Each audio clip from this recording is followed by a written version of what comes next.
down another 5-hour energy shot, y'all, like I did, because we got more party to do before we bring in a new decade. Yeah.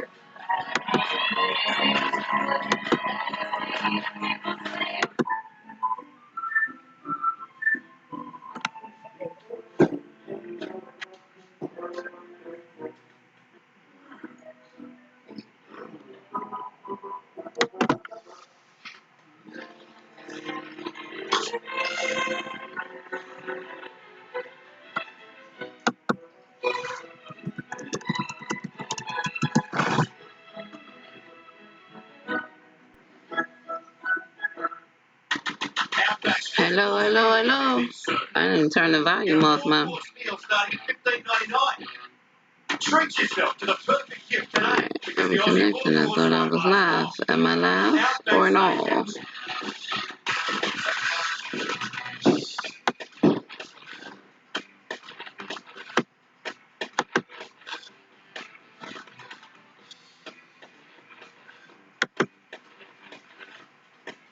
Capital One knows life doesn't update you about your credit card.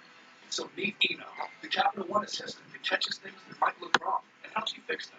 Another way Capital One is watching out for your money. Or not, what's in your wallet?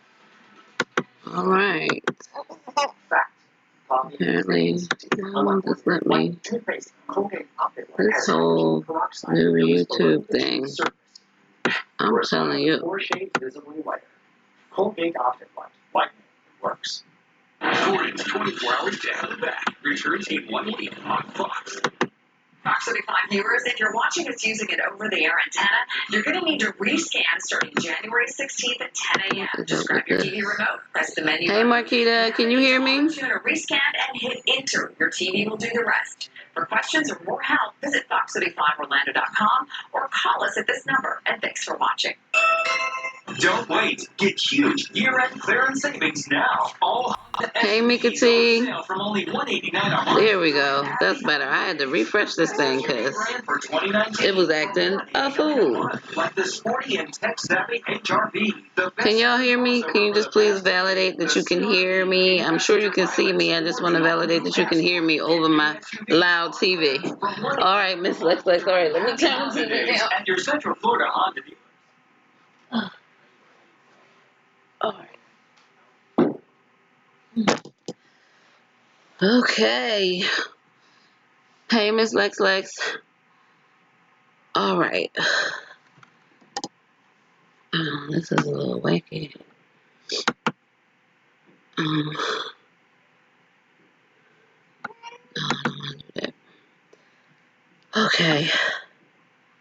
Hey. How y'all doing? Only 25 minutes left in this year. I got a sleepy baby over here. A sleepy baby. Alright, so let me work this out. I'm telling you, I don't like this. You know what? Let me not badmouth YouTube before they do something bad.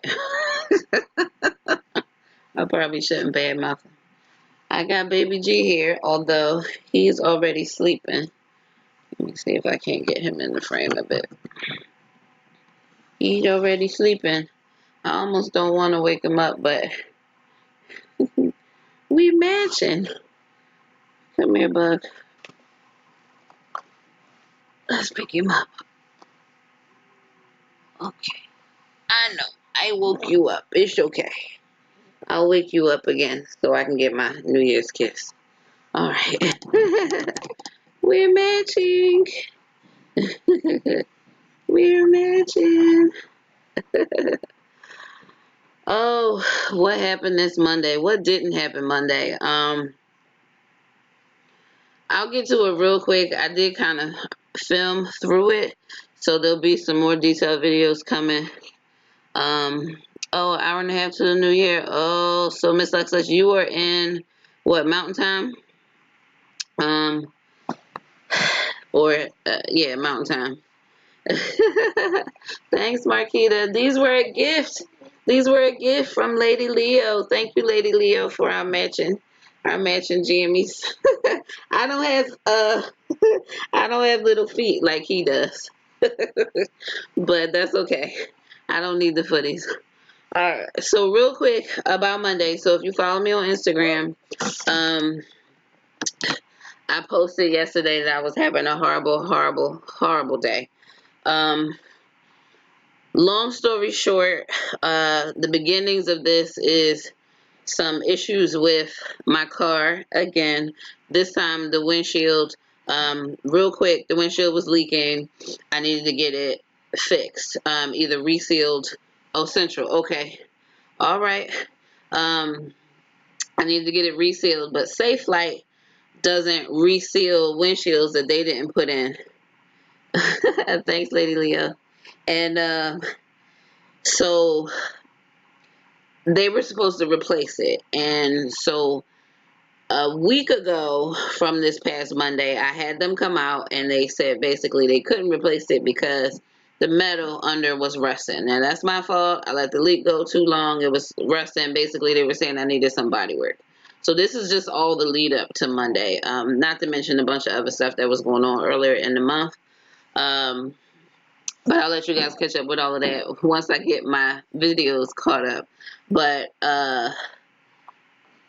um, long story short, they couldn't do it, but basically he had already taken out my old windshield, so couldn't put the new windshield and couldn't put my old windshield back. Basically, I can't drive the car. The only thing holding the windshield is gravity and masking tape. So I took it. So this was Christmas week. So I managed to find a body shop who said they could fix it from what I described on over the phone. I towed the car to the body shop Christmas Eve. They did what they were going to do. They helped me out, drove me and the baby in one car, had another guy drive my car back to the house because they couldn't put the old windshield back on, something about not having the glue or whatever. So I was trying to get Safe Flight to come back out to them to put the new windshield on, but Safe Flight then said they didn't have any openings to come and fix my car until the next Monday, which would be yesterday. So that means I had to go basically a week without my car. Okay, fine. So before we get to Monday, there was some drama with my milk supply that was having me in a way that Christmas week as well. I'll let the videos catch you up on that. So, but I just to let you know where my headspace was leading into this, and then I want to say Saturday and Sunday I was spotting not TMI.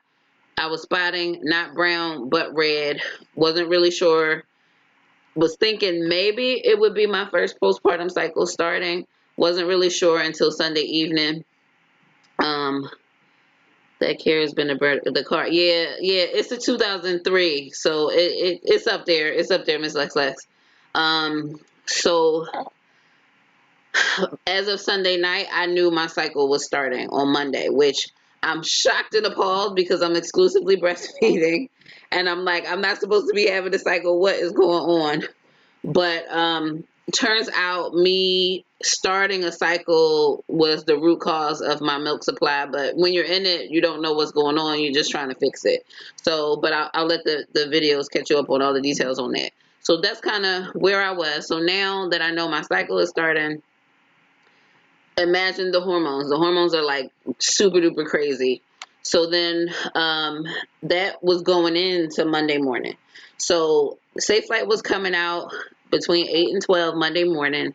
I forgot when I scheduled Safe Flight that Baby G had a pediatric appointment at 1:45. So he called me at 9 to say I was his second job. He would be there, blah, blah, blah. Didn't know if he would be done, was hoping that he would be done. I was preparing for him to come and then preparing for me to just kind of run out to go to this appointment once the car got dealt with. So I got in the shower. On my way out of the shower, I didn't dry my feet. I have tile in my bathroom. I slipped and I fell. I scraped my arm there's like a 6-inch step in to my shower. And basically, I was stepping out. My feet were wet. I slipped on the towel. I went down, butt, back, all of that on the floor. Just basically slid right on out the shower. And the lip and the shower door kind of scraped this arm here. So I have some minor bruising here. And then I think I hit the lip like right here. Um, there's barely any bruising there, but it is sore. So I'm kind of sore and stiff in this arm because as I fell out, I kind of like laid out in the bathroom and this arm kind of ended up in the shower. So that wasn't an easy way, but it was a clean fall. And I didn't even scream on the way down. It was kind of like in slow motion. It's like, oh, I'm on the way down to the ground. So I fell, and I'm mentioning that in more detail because I forgot to mention that I fell on the video when I filmed all of this on Monday. So I fell in the shower. No big deal. I got up, brushed myself off, got myself together. I'm feeling icky and miserable because it was cycle day 1. It was on full force. And I'm, again, shocked and appalled that I even have a cycle. And so the Safe Flight guy finally came. He wasn't the same guy who came the week before. So I went outside, explained to him what all happened, what was going on, and the shape that the car was in. So he, the body shop put more masking tape and all of that stuff on there since they couldn't actually attach the windshield. He basically like said, okay, I'm gonna get you taken care of, and then everything will be everything. All right, cool. So I come back in the house. I'm, just chilling. As a matter of fact, I was filming my video on Monday, and then he interrupted the video. Oh, baby Jesus lips, he's smiling. He interrupted the video, and I said, hang on. So you'll see that in the video when I finally get it edited and post it. And then I go to the door, and he's like, I need to talk to you. And I'm like, that doesn't look like a good news face. And he's like, yeah, I can't put your windshield on. So after all of that, going a week without my car, the body shop was supposed to fix it. Basically, he was saying the body shop didn't fix it appropriately. He still can't put the windshield on. He tried his best to get around it. That just wasn't working. And I'm just like,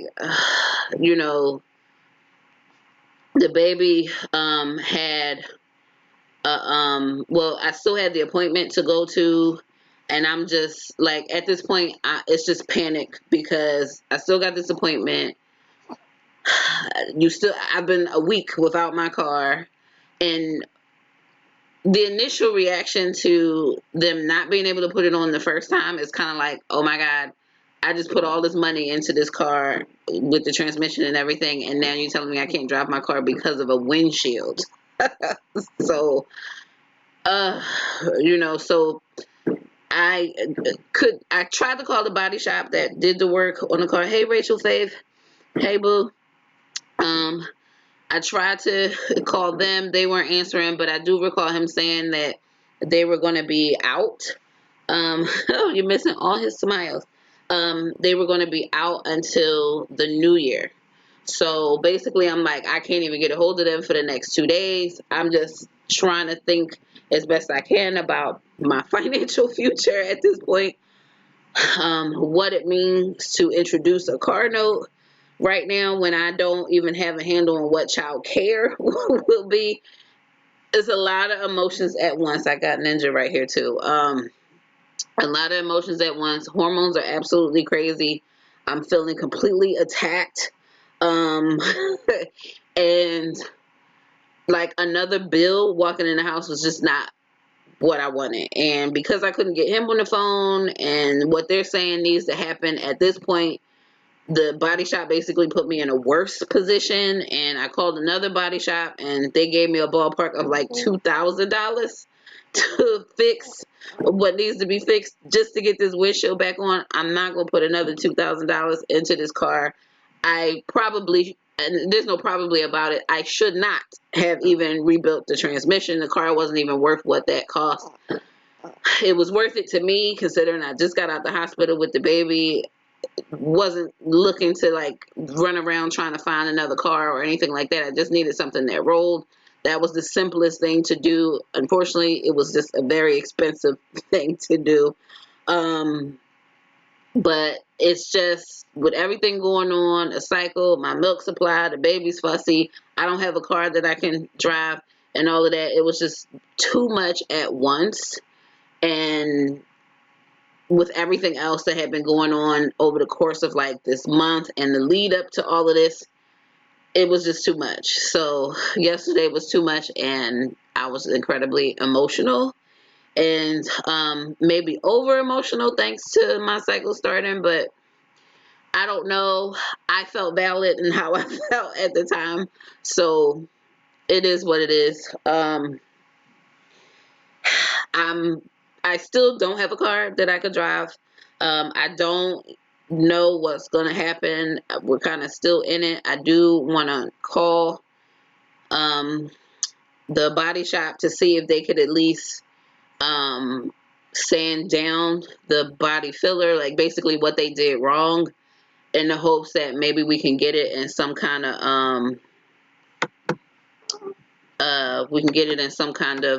condition that a windshield can go in it. I feel like the body guy who did this work should have known what needed to happen at the time that he fixed it, so I'm pissed. So I don't know. I have a plan A, a plan B, a plan C, and a plan D. So it just depends on how things happen from here, and then I'll move forward. It is what it is. Yes, Miss Lex likes a new car would be a nice push gift.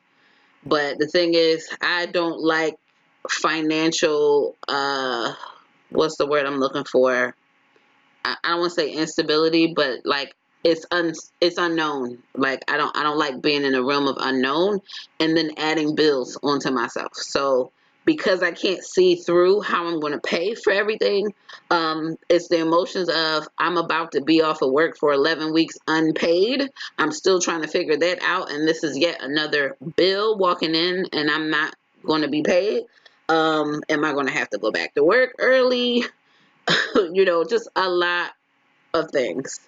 Um, just a lot of things. And it's hard. It's still hard to think about it now. So it's just a lot. And I just have to take it one step at a time. So, hi, Angel Flower. Hey. So, one step at a time. Like I said in my post on Instagram, I know that there is sunshine and rainbows at the end of it. It's just when you're in the storm, in the middle of the storm, it's really hard to see. And I haven't got to the sunshine and rainbows yet, but at least the storm has, maybe I'm like just in the eye of it where everything is kind of clear, but I still have a little bit of storm to go through before we get to sunshine and rainbows. But that's what was going on yesterday. I'm in a much better place today, apparently. It's still kind of hard, but the more I talk about it, the easier it gets. So uh, I shouldn't have rebuilt the transmission, but the car has no other issues other than the transmission. I wasn't looking for a car note. There's a lot of reasoning behind why I put that much money in the car. It's got low mileage. I've had the car for 15 years. There's really nothing wrong with it. The windshield, this position that I'm in with the windshield and the rust and all of that is my fault. I can't blame anybody. The windshield has been leaking for a long time. I let it go by the wayside. But a lot of things have gone by the wayside in the last 2 years as I tried to make him, or I should say the last 3 years as I tried to make him. So, and that was one of those things. It's a simple thing I could have got done. Safe Flight could have come to the house any day. I work from home. It doesn't even cost that much. I could have had that taken care of. I just didn't. I'm trying to pay for these cycles. I have better things at the time to do with that money, and I needed every penny. And so a small leak in the windshield was not at the top of my priority list. Unfortunately, it resulted in this. So I think a lot of that emotion was me being angry with myself for letting it go so long and letting it just go by the wayside like that. Because had I got it fixed, I wouldn't be in this predicament. I would have my car. Everything would be everything, or maybe something else would have gone wrong. Who knows? But it's just every time I like get take a step to having some money saved and put away for me to be off, something else happens that just comes and snatches all of it. Need even more than what I have. It's just been happening over and over and over. Since getting pregnant with him, I feel like I've been attacked financially. The tree fell on the house. I needed a new water softener. Maintenance on the car, expensive maintenance on the car, and I'm pissed. I'm pissed about my car. I got 4 brand new tires. I got a rebuilt transmission. I got a new motor for the AC, and I've got like maintenance, like belts and things like that. All the stuff that I've done this year with that car, and spent a lot of money. I don't want to say mostly on maintenance, but half maintenance. Well, I guess the transmission is kind of maintenance too, because it's a 16-year-old transmission. So this will all work out. I just need to find my best path. And I don't have all the answers I need to make the decision as far as how to go from here. It's clear I need to make the move to another car. The question right now is when. When. If I can postpone another car for another year, that's great. So I can get my money's worth as what I put into this car. But if not, I've always had the mentality, it's just money. I got it once, I'll get it again. I've always been extremely blessed. When I need money, even if I couldn't see how it was coming in, it's come in. So I just need to maintain my faith in that God will continue to have me the way He's had me all these years. I mean, this isn't the first time I've been in some sort of financial situation where I can't see the end of it, but at the end, everything always works out. So that's what it's going to be. But it's a lot. It's a lot. I haven't gotten to any of the details because I have videoed this, so I don't want to repeat all of that because it's just going to repeat again. So, and it's a lot. It's a lot. We'll be here forever. I know we got some time, but it's 5 minutes to the ball drop. I'm going to put him down so I can go get my drink. I don't have a glass. They didn't have the 2020 glasses this year. So we just going to have red cups. All right, do you have a short-term or long-term disability that will cover your maternity? Yeah, my job gives me 14 weeks. I'm going 6 months on leave. So I get 14 weeks, which is great. That's long past FMLA. That's 2 weeks past FMLA. So I am paid. Plus, I have 4 weeks of vacation, so I have 18 weeks paid. And then the end of my leave will be 11 weeks unpaid, so I could have 6 months off with the baby. It'll be fine. I've been there. If you have to go back early to avoid financial hardship, do so. I know. I just really don't want to. I fought really hard to be out as long as I scheduled to be out, and I really don't want to. But if I absolutely have to, that's the last resort, and they'll be happy to have me back, I'm sure. Looking for daycare is tough, both financially and emotionally. Oh, I already know what it costs. I still have to make some decisions there. All right, 4 more minutes. They take a month off from maternity. Just do what's necessary. Everything will work out. Yes. Thank you. Hi, Callie Richardson. I haven't said hi to you. That one guy. Nobody punched my nose, dude. Thanks. Oh, are you talking to the baby? I don't know. I am Queen Goddess. Hey, welcome. Let me go get my drink before. It is a long time. I wanted to be out for 6 months. That was my plan. All right, let me go get my drink. I'll be right back. Ugh.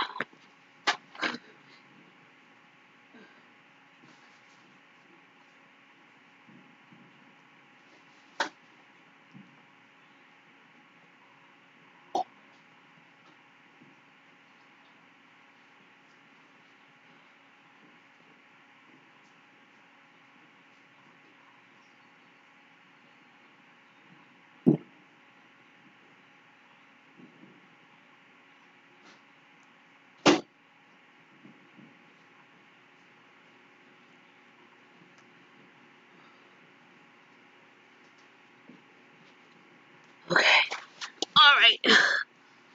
I'm back. I have all non-alcoholic, so if y'all drinking alcohol, I can't drink with y'all. I'm still breastfeeding. So I got me some sparkling sangria. Shout out to Welch's. 2 minutes left here, or at least on my clock. I don't know. And the channel I'm watching don't even seem to be waiting on a ball drop. It's still a commercial. That's weird. Maybe I should turn away from Fox. I turned to Fox because Steve Harvey was on. I don't know. What do you guys watch for New Year's?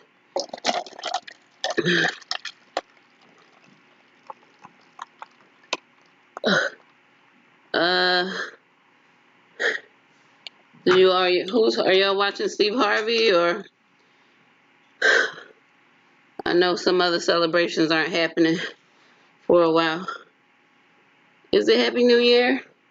I don't know. I think my clock still says 11:58. Oh, that's good. Okay.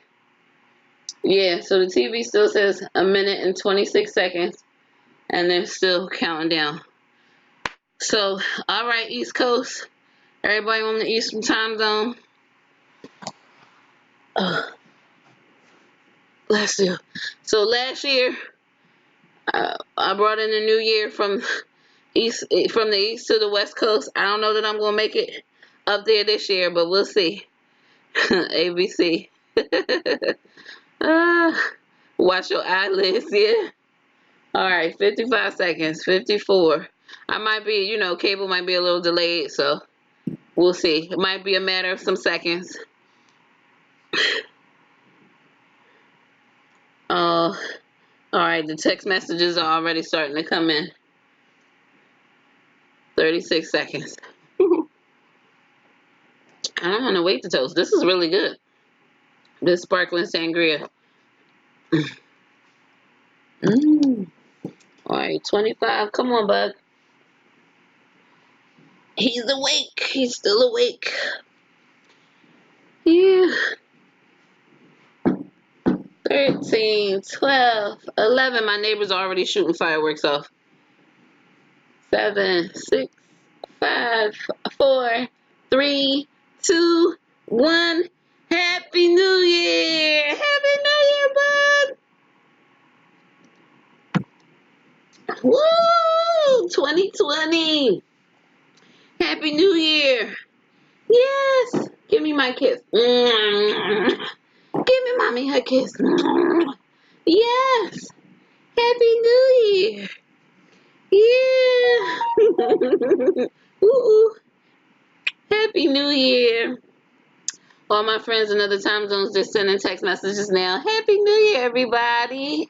Yay. Miss Lex Lex, Marquita, Angel Flower, I am Queen Goddess, Callie, Lady Leo. I know you guys have another 3 hours. I'll see how long I can hang with you, but Tashima, hello, Happy New Year. Yay! Woo! Happy New Year! All right, now this is Baby G's bedtime. Pardon me, between now and 1 a.m. So he will eventually go to sleep and be down for the rest of the night. So, oh, well, if you all go to sleep, then I'm getting off. I don't know how long I can hang. I'll hang as long as I can. But I've got some food in the microwave because I have not had dinner. I've only had lunch today, so I'm gonna get my food. We made it, yes, a new decade, y'all, a new decade. And I didn't get to make a great speech or anything like that, but I will just say that 2019 was full of ups. This being one of them. Major ups and some major downs. Lots of reflection, and like every year I strive to be a better person than I was the previous year. I don't typically make any resolutions, but I just try to be a better person than I was in the previous year. And all I can say is I just want to be a great mom. I want to be a great mom, and I am extremely excited and grateful to see a new year, a new decade, a fresh start. Um, and I'm excited for what's to come. Very excited for what's to come. So happy new year, everybody. I am praying and wishing 2020 is all that you've ever dreamed and more. The best is yet to come. And may God bless everybody with all your heart's desire in 2020. Yeah. May God bless you all. Yes. All right. So I'm gonna I'm gonna put him down. Well, maybe while he's awake. Let me take a few selfies before he falls asleep. How many people do this? Take selfies while they're on the live. Yeah. I don't know. Hi, baby G. Say hello. Happy New Year. Uh-oh. Happy New Year. Yeah. You want to say hello? You want to smile for mommy? You see yourself in the camera, yeah? Smile. Yeah. All right. Good night, Rachel. Wolf girls, hello. is that is that Ashley and Kennedy? Happy New Year. Happy New Year. Y'all made it on the live. Happy New Year, everybody. All right. We'll probably take some pictures later. I gotta get some food. If y'all oh, I do have some gifts that a friend of mine sent me. Her name's Zuli. I did want to open those um on this live while we've only been here for a little bit of time. Uh Let me get my food and those and I'll be right back again. Woo.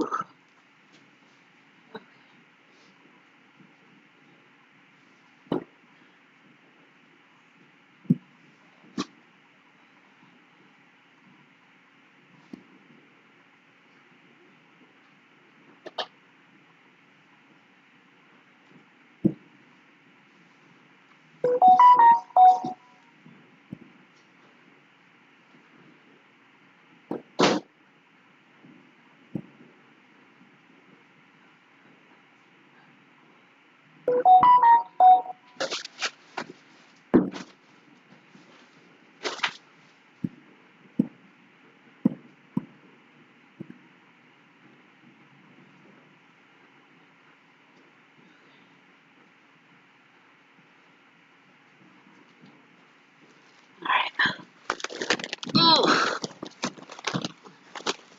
All right. So by way of food, good night, Miss Lex Lex. Good night.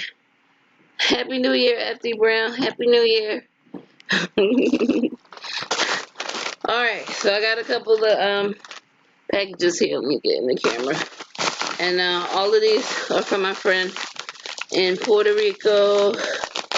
Thank you, Julie. She got some gifts for baby G. All right. So we got a sleeper set.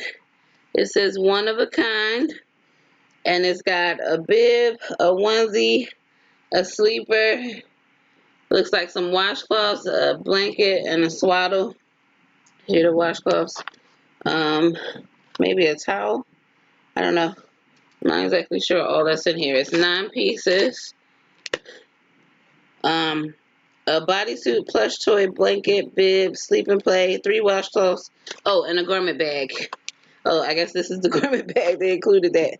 Yeah, so that's cute. That's really cute. Oh, she sent me a card too. To Jaden from Zuli and her baby. I won't say her baby's name. She's also just had a baby. It says Merry Christmas, Feliz Navidad. This Christmas is very special in each and every way. Sending you this special message on your first Christmas day. May Jesus bless you with good health and wisdom so that you grow into a man of dignity and strength. So that's for Jaden. And it says, Merry Christmas to a boy who was cooler than a whole pile of presents. And it says, you are adorable. Sending you a big hug and a kiss. So, all right, Zuli, thank you. Well, let me keep going because there's 3 more packages here for me to open. Annual New Year's party. Yes, Mika T. Yes. We hang out on New Year's. Sorry, Chico Gigi, I don't understand what language you're speaking. Yahtzee Fish, hello. Let's see. Anyway, alright, so this one's wrapped. Oh, there's 2 things wrapped in here. Oh, how sweet of her.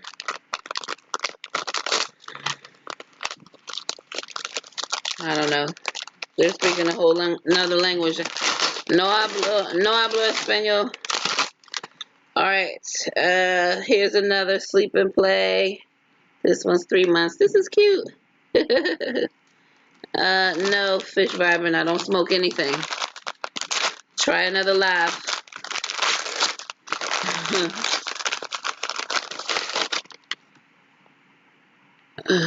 Anyway, okay. Yep, starting to get trolls, Tashima. I sure am. Alright, oh, look at this. This is also 3 months. Oh, this is so cute. It's like a little romper here. Little jumpsuit. That's cute. Alright, Zuli, thank you. Hold on, I got 2 more packages here. I just fished these. Oh, there were socks in here. Oh wait, there's more. That romper, there's a hat and some matching socks.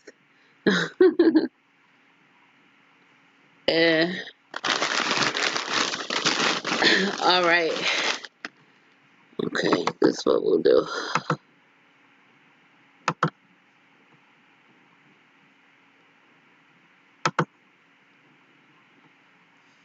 Okay. Yep. Yeah, you'll have to go vibe somewhere else.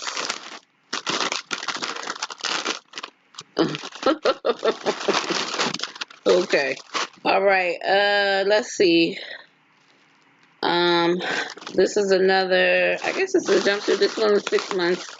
I'll take this one out the plastic so I can see exactly what it is, because I can't tell. Oh, okay. It's a whole set. I'm glad I took it out. So we got this hoodie. Oh, she's sticking with my elephant theme. She's so sweet. This is 6 months. And a jumpsuit, a little onesie. And some jogging pants here. It's a whole outfit. Oh, this is so cute. So cute. Alright, one more. You see it, Bug? Oh, he's getting drowsy. His eyes are getting drowsy. Hele Kinsoy. Hopefully I'm saying that right. Thank you. We had a nice quiet Christmas. 2 more packages here. Hi, Fish Vibing. No, you didn't sell me crack. And for that, you gotta bounce. Thanks. So, there. Alright.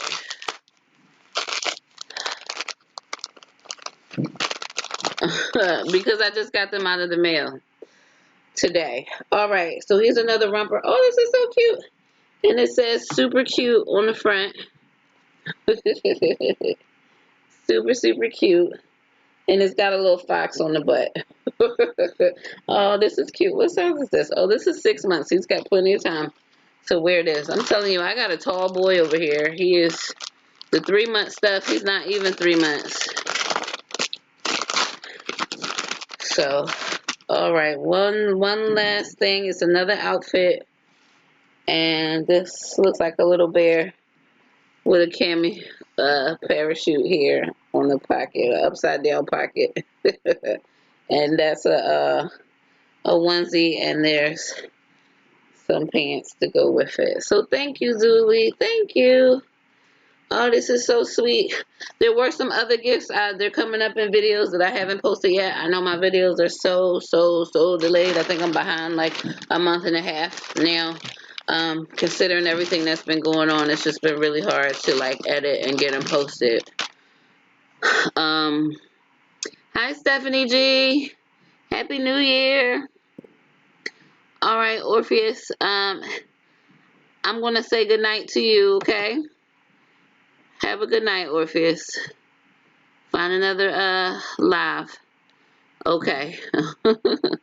And and Hele Kinsoy, I guess I'm gonna have to say goodbye to you as well. All right. All right. And she feed goodbye to you as well, I think.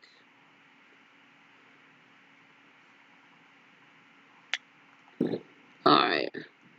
So I don't know who those folks were. Let me go back up into the timeline, make sure I didn't miss anything or anyone. Let's see. Okay. I think we're good. Yes, Lady Leo, margarita, please have a few sips for me, because I'm still sipping on the non-alcoholic stuff.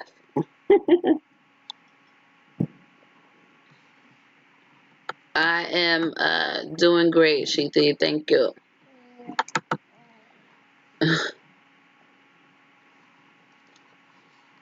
All right. So what's everybody doing? Yeah. Hi, baby G. Yes. You're laughing? I wish the people could see you. This wasn't as high as I thought it would be.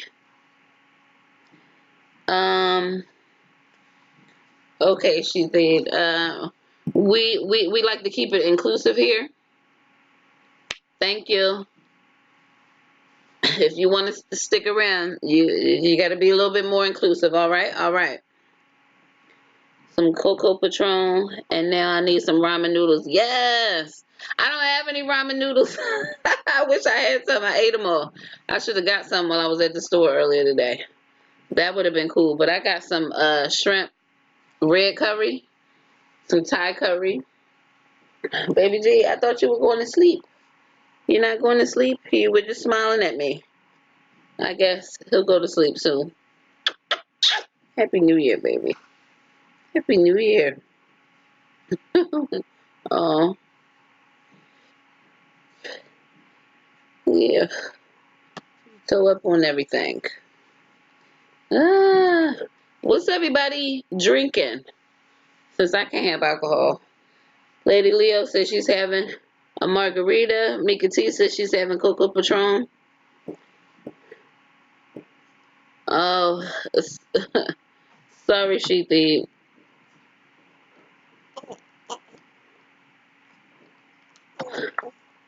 Yes, everybody having top ramen.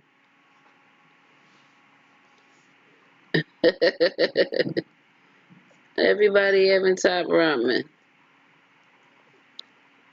Here we go. Alright, let's clean that up a little bit. Clean that up a wee bit.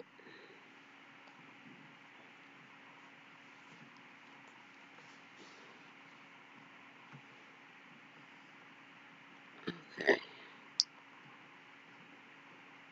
No drinking. Chicken taco. Oh, no drinking. It's okay. This is my second year not having any kind of alcohol for New Year's. So, it's alright. Sparkling cider, exclusively pumping. Yeah. It's tough. Listen, I bought 3 bottles this year. I got this sangria. I've got a sparkling rosé, which is a mix of white and red grape, sparkling grape juice, and I have a apple cranberry, a sparkling apple cranberry. Listen, Mika T, I hear you on our flow. After my day yesterday, I wish I could drink. I really do wish I could have had a drink. yesterday. I needed one bad. Water, a cider, and a wine glass works too. It sure does. I wish usually I have my New Year's glasses, but the market just dead. They didn't get any of them in, and I couldn't find any anywhere. So I'm kind of sad that I got to start the new decade without these glasses. Maybe that means it's the end of a tradition. I have to find another New Year's tradition. I don't know if I can make this, so you guys can see him. But then you can't see me. Cran apple juice, yeah. Gotta get up early, yeah. You got some seltzer water or something to make it sparkling?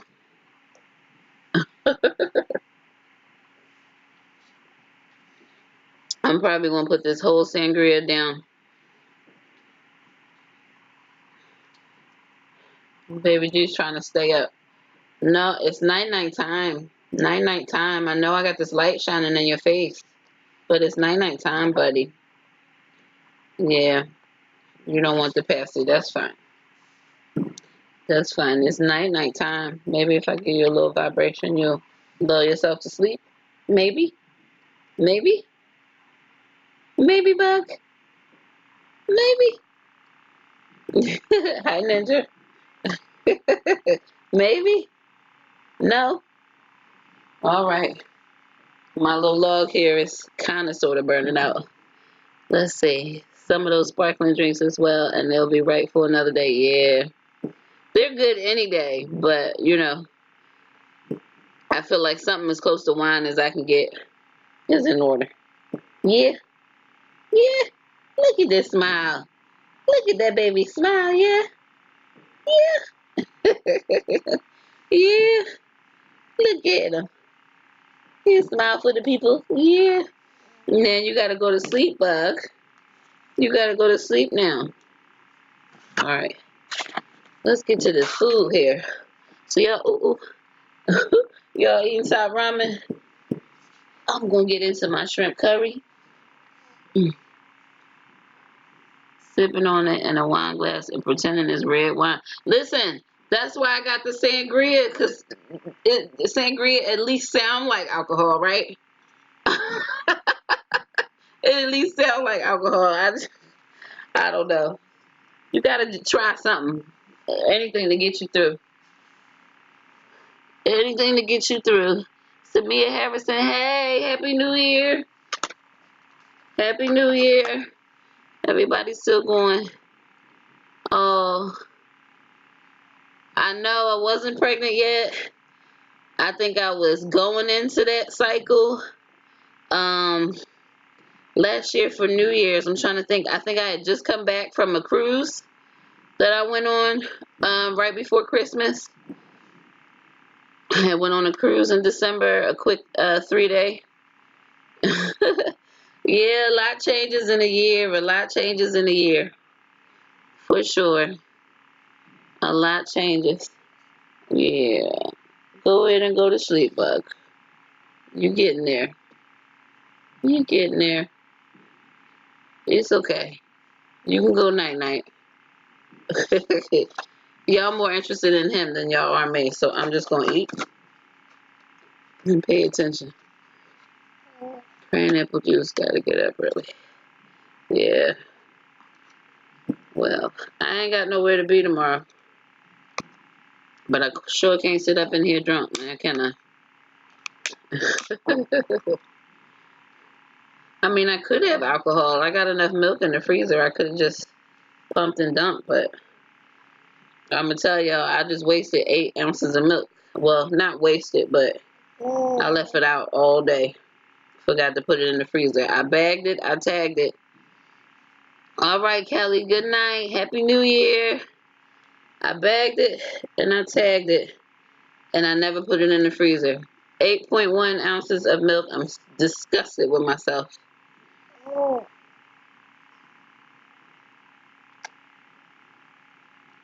Um, Diet Chaos. Not sure what you're saying. So for everybody who's in another time zone and it's still, oh, I forgot this is hot. and you're still waiting. Y'all watching what? New Year's Rockin' Eve?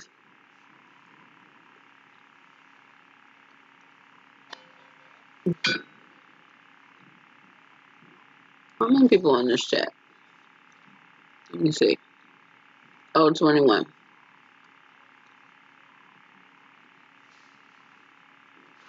21.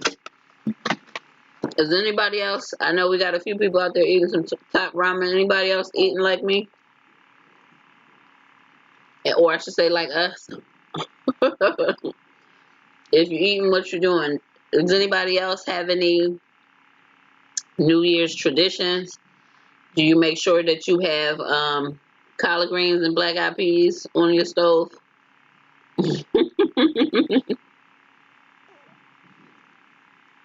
Anything like that?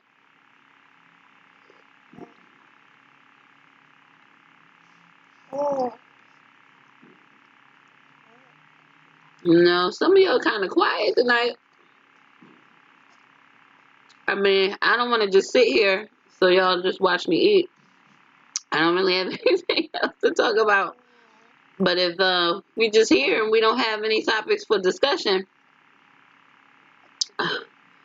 we can I know we can at least bring the new year in for the next hour. Maybe. What do y'all think? You tell me.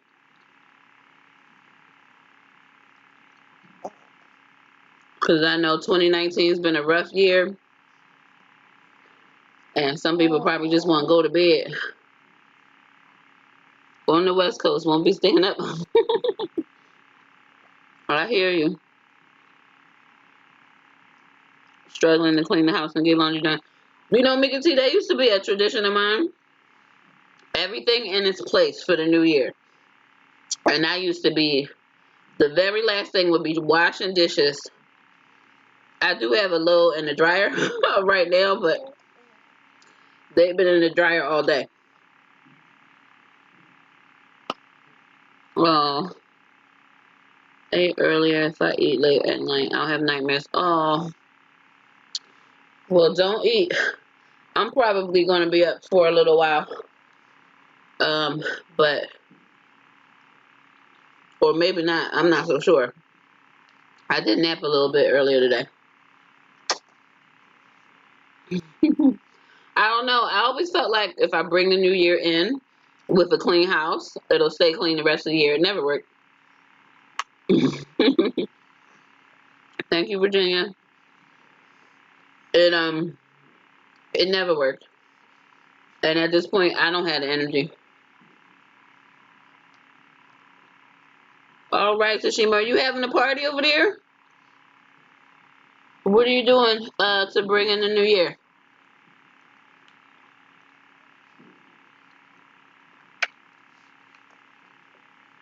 Last year we were on the live until midnight Pacific time, but I don't think I can hang that long this year.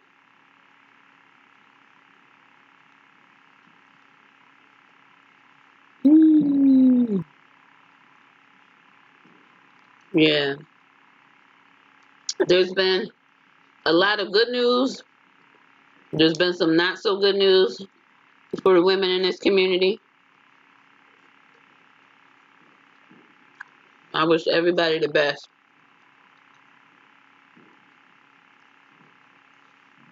Praying we keep it up. I'm telling you, for the longest time, every year, I want to say 10 years straight, that's how I spent my New Year's Eve, trying to clean up, put everything in its place, nothing out of place to bring in the new year. And I will be going up to the very last second as I'd be wiping down like the stove or the counter or something like that. And it never helped. Wishful thinking, I guess. Decluttering is good. I don't know. Now I just focus on fresh starts. New day, new year, new attitude, new thought process. Yeah. You need a prayer. What we praying for, Mika T? I'll try my best.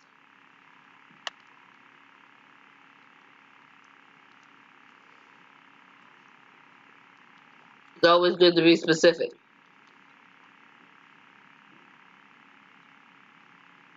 I think we could all use some prayer. I'm not a preacher, but anyway. Oh, a vision board party. Oh, that's a nice way to bring in the new year. That's great. Yes, vision boards and champagne. So will y'all start the vision boards before the new year? Or you'll start after the new year?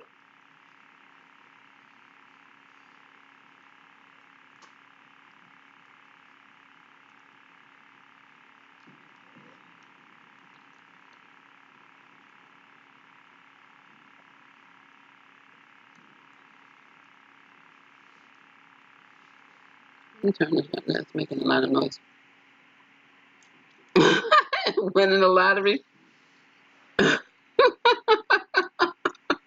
think we all want the winning lottery numbers.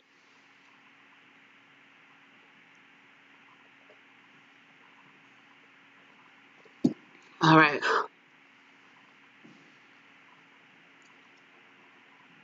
I got something for you. Lord Jehovah, we come to you today with open arms and open hearts. We pray that everyone receives their heart's desires. We have people like Mika T, who is just looking for that BFP in 2020. She wants her take-home baby in 2020. There are a lot of women out here who want their take-home baby in 2020. We ask that you bless them, that you bless their womb, that you bless their process, that you bless whatever process that they're going through, whether that be surrogate, donor egg, donor sperm, IVF, IUI, natural cycles, that you bless all these women who are working so hard, so desperately hard to do what they have been made so pleasantly to do as women, and to become mothers in any way that they can, that they have the financial resources to be able to perform all the necessary processes that they need, that they're able to provide for themselves, for any new member of their family that comes into their lives, and that you bless them, that they be comfortable, Lord, that they that they continue to be grateful and thankful, and just blessed by your hand, blessed by your mercy. And we know it can be a bumpy road, and we also ask that you bless them with the strength to go through. We know that we're given hindsight. Everyone always says hindsight is 2020, and we know that you don't give us foresight, because if we knew what we had to go through to get to what we want, we probably wouldn't do it. So we're just going to ask for the strength for us to carry on, for you to help us carry us through, to get to the end of that line, to get to that pot of gold, the end of that rainbow, and to bring these take-home babies home.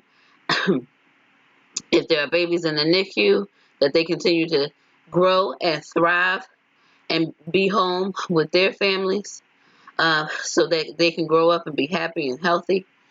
For anyone who is currently pregnant and maybe having a hard time, maybe they have extreme sickness or an incredibly risky pregnancy. Any woman out there who might be suffering from a subchorionic hematoma, as I did at 6 weeks, from 6 to 10 weeks, Lord, I ask you that you bless them, you carry them, and you that you hold fast to their babies and help them reach and bake as long as they possibly can, so they can come home and be earthside and be with their families as well.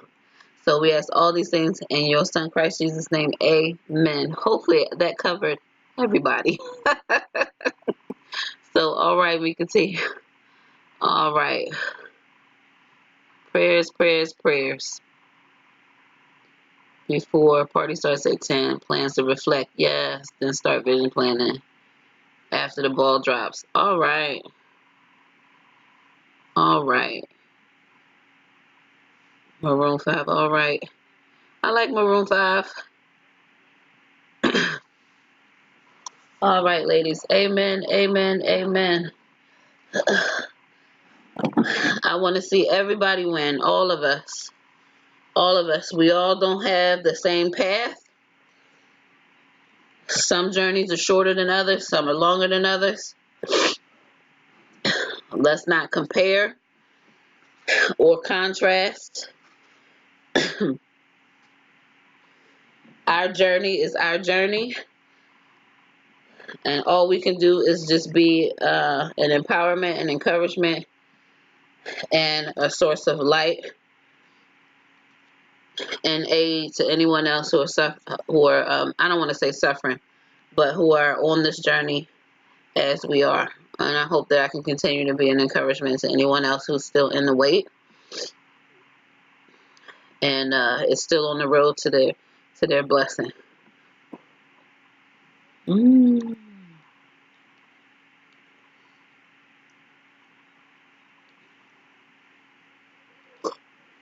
Mm. That's funny that you having a vision board party. I went to a vision board party last year, and I thought about my vision board this morning as I was reflecting on how to improve my life for the next year. There's a lot of unknowns right now, so I'm not exactly sure. I know there's some things that I still want to accomplish, and I do have my eyes set on a sibling for baby G. I don't know. I had a plan, but you know, as they say, you want to make God laugh, show him your plans. I had a plan to at least get my eggs retrieved before going back to work. I don't know if that's going to happen now, considering all the unforeseen things that continue to come in. But you know, I also like to remind myself that sometimes God gives us what we need, not always what we want. And sometimes we can't see the forest for the trees. So I'm blessed and thankful and grateful for what I have. I do have hopes and aspirations for more. And all I can do is pray and ask for it to be given to me. It's not up to me. Not up to me alone, anyway. So, as I always say, if the fight is worth it for you, if it's worth it for you, we continue. You keep fighting, keep fighting, keep fighting. I always see these images and the pictures where you got two diggers, and one digger kept going, and he reached the pot of gold, and the other digger stopped, and just short of the goal, he gave up. So as long as the fight is worth it for you, keep fighting. Don't let anybody tell you when it's time. Only you know when it's time. And until then, I'm rooting for all of you. All right, baby juicy. I'm rooting for every single one of you. I will continue to be your cheerleader as long as you need one.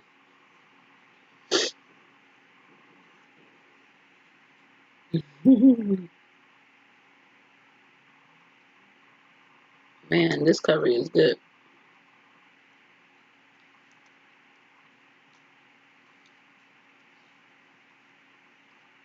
All right, it's been a few minutes. Who's finished their top ramen?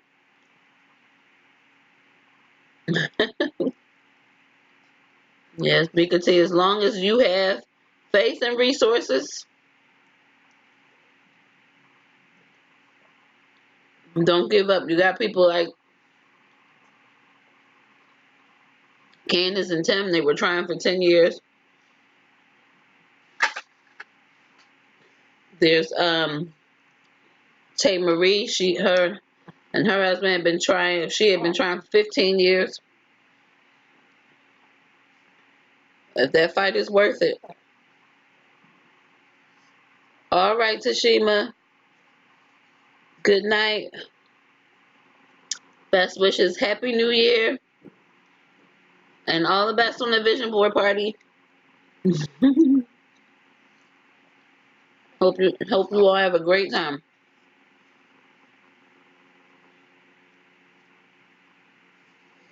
All right, all right. Y'all do anything special with your top ramen?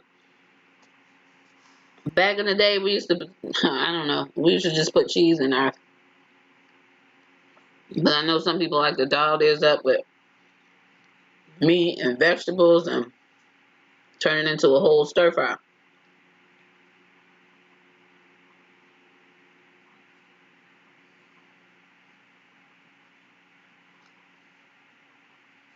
Oh, one missed egg retrieval and a miscarriage. I'm still trying.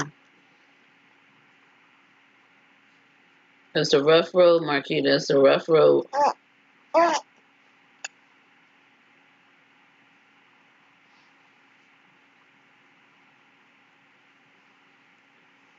Well, all right, Lady Leo. We got to get the move on down these stairs now. I know it can be hard.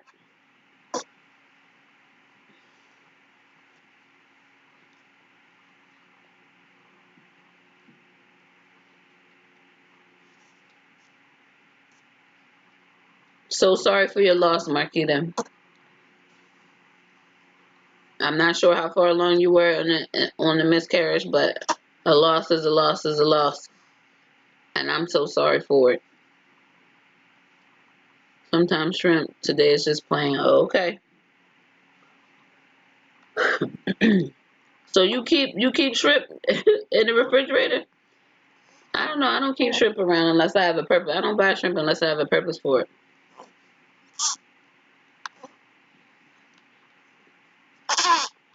And what's our favorite top ramen flavors? Another FET in January. Yes, yes.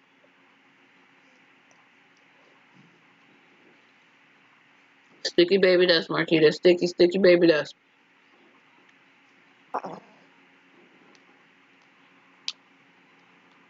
Claim your baby.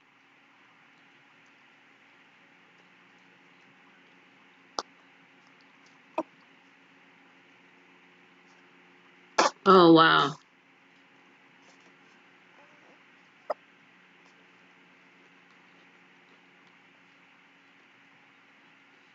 Mm.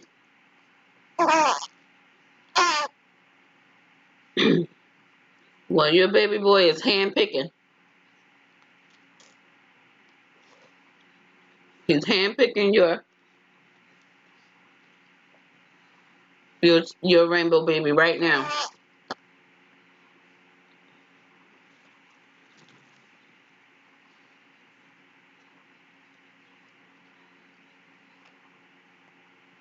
More successful IOI than 2 IVFs.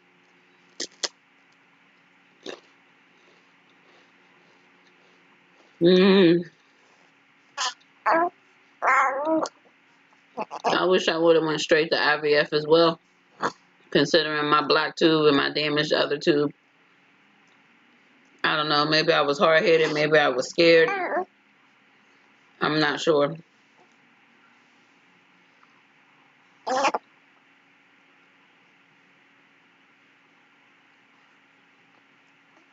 All I can say, Lady Leo, is be on them about that timing.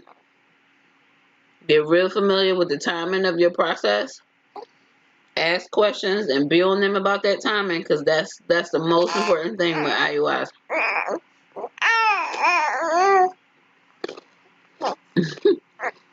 No more Patron.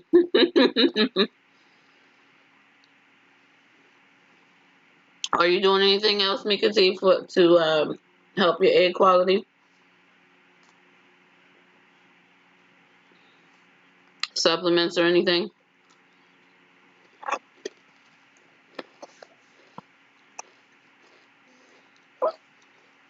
Does your doctor, here's the question, does your doctor believe that you can improve your egg quality with supplement? My doctor didn't believe in it. supplements or acupuncture or any other sort of homeopathic method.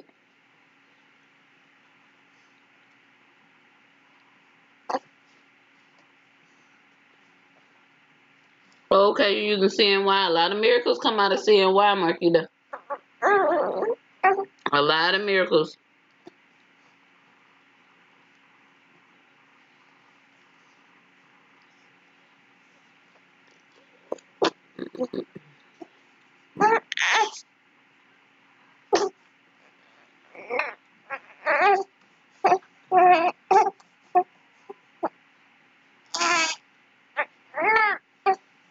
Uh-oh. Cranky baby. CoQ10, fish oil, acupuncture. You going to acupuncture every week? I'm trying to think what I did. Maybe NAC. I'm not sure. I started to stack as my cycles kept failing. I started to stack my supplements. I'm really not sure what worked and what didn't. You were just fussy. Now you're laughing. You just want to rock.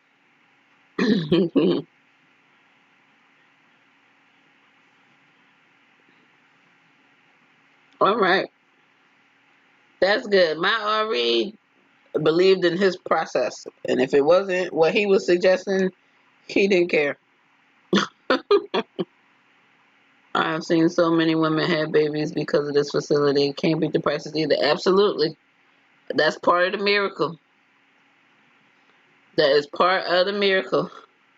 They are branching out. I know they got a place in Atlanta, but they're not doing IVF in Atlanta. They're just doing IUIs in Atlanta right now. Seeing why. Hey, Destin for Greatness. Happy New Year. Happy New Year, lady. Oh, wow. Twice a week. Ooh. Was that by the acupuncturist suggestion?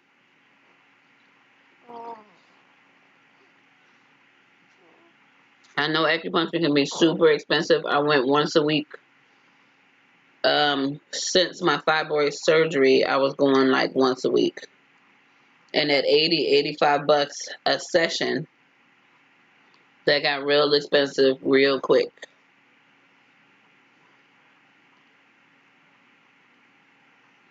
But I should say, since my fibroid surgery, but there was a year I kind of couldn't go that often because I was in New Jersey tending to my sister. But my entire TTC process, I was going to acupuncture once a week.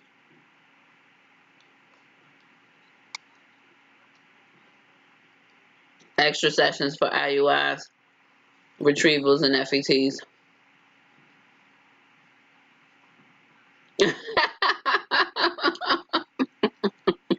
Mika, I know. I know a few of y'all wanted to jump on him, jump on my RE. He got me a baby though, but I think I helped him along with that.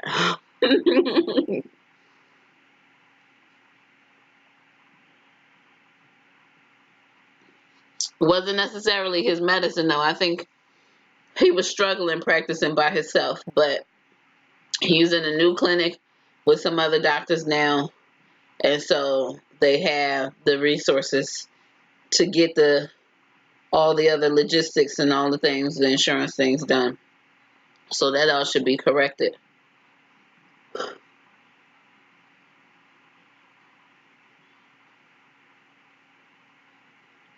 They said 2 times, and maybe I can scale down soon. Okay. They're working on. I'm guessing they're working on your blood flow.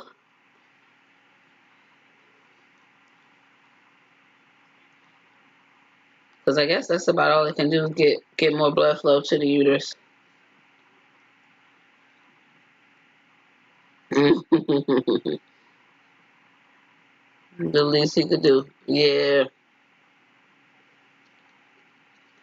I don't think he was necessarily a bad doctor. I think he just didn't have great staff.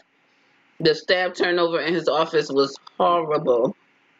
I can't even tell you how many nurses he had in my 21 cycles. I think he had maybe 3 or 4 different nurses, and he couldn't keep a receptionist to save his life.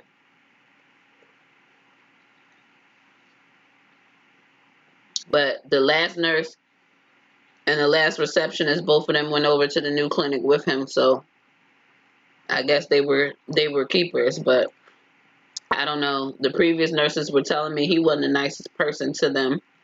Now, I've never seen him be mean and nasty, but according to them, he could be really mean and nasty to them. And I guess they just didn't want to work for him, so they kept leaving. No, I gotta make money. Yeah, we do what we gotta do. That's it for greatness. We do what we gotta do.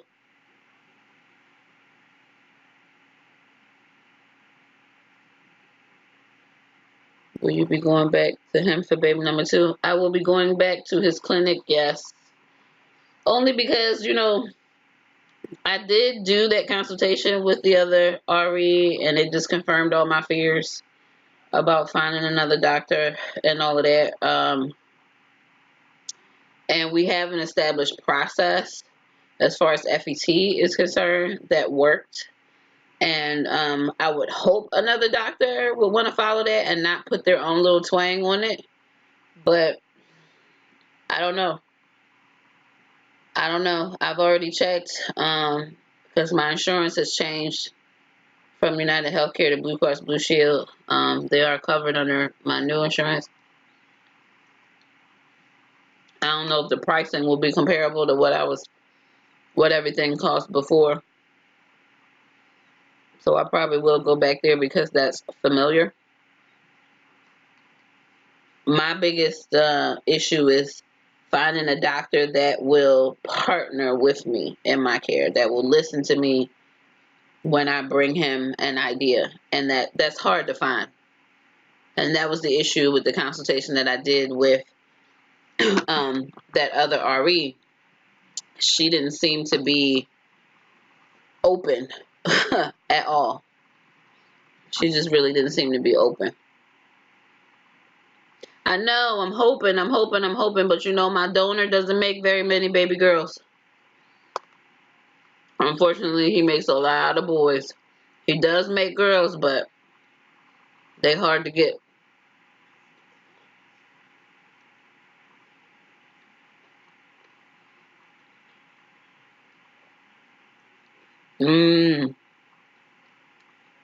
Circulation is key. Hey, Mika T, do you do dry brushing?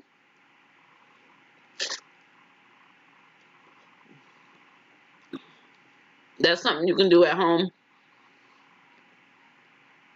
that helps with circulation.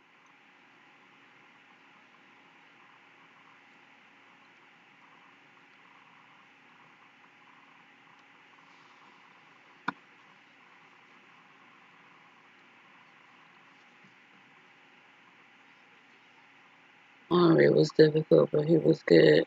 You're a great patient. I don't know. There aren't a lot of doctors who appreciate me as a patient. They don't like when patients come in asking them to do stuff that they didn't think of.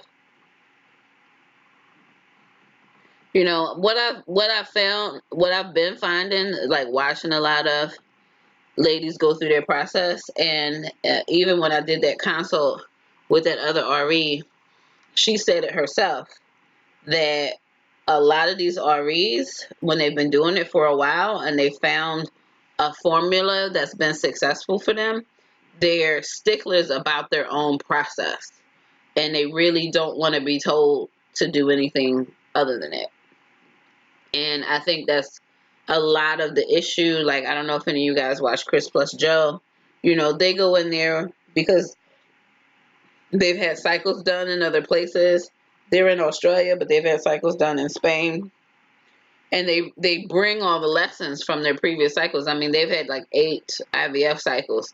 And they bring them to each new cycle, and they want the doctor to partner with them in that care because they know what works for them and what doesn't work for them. And when you see a new doctor, the new doctor wants to do what they want to do. And even though they bring all the information, the medicine they were on, the doses they were on, the results from all of that, these doctors still want to try it their way because, it didn't happen with them. And I just think, my RE included, he's been doing it for 25 years. So it didn't dawn on him to check vitamin D. He hasn't been checking vitamin D for 25 years. Well, come on, you got to get up with all the new stuff and start checking the new stuff. And then, bring in the fresh ideas. But when I asked him for blood work, he didn't give me any static. That other RE, I ran down all that extra blood work that I wanted my current RE to run. And she was like, we don't do that. We don't do that. We don't do that either. Nope, we wouldn't do that either. We wouldn't do this. We wouldn't do that. The results wouldn't be reliable. Like, what's it to you to run some blood work? It's not your arm they got to stab to get the blood. And you're not testing the vials yourself. Why do you care? I get the blood work done at a lab. Why do you care? Just make the check marks on the paper and let me go on about my business.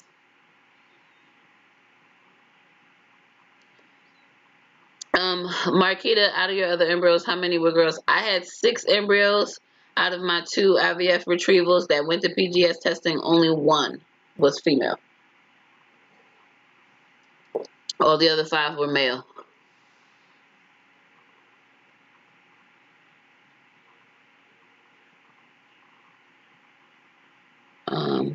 No, I've never tried that. I had bad varicose veins more than half my life. I'm starting to see it go down. Yeah.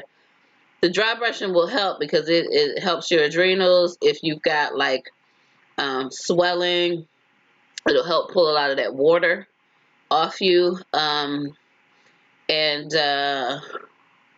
it'll help with your circulation because you're kind of stimulating like your skin and everything. And there is a method to it. You got to brush in the direction of your heart.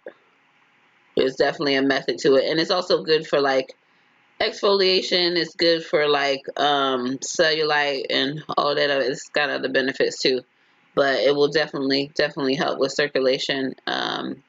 You go like legs up, arms up. You can go, neck, because you've got lymph nodes in your neck, so you can brush down towards your heart, around, since you got lymph nodes under your arms, and then you've got lymph nodes on your belly, so you can also brush a certain way. So, and that's something you can do when you get out of the shower. Like, get out of the shower, towel, pat dry, and then pull out the dry brush, and then just like brush your skin. It's like an extra maybe 5 minutes or so to your bath process. But if it'll help get things moving and open things up for you, no harm in trying it. And it only costs you the 5 minutes of time and the cost of the brush. Hey, Naturally Charming, you didn't miss me. I'm here. Maybe for another 5 minutes as we bring in the new year in for those who are on Central Time.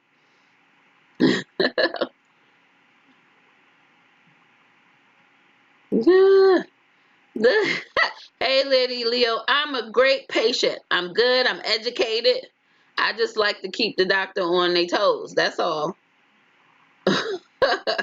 I don't need a doctor to care about individualized care. I'm gonna care.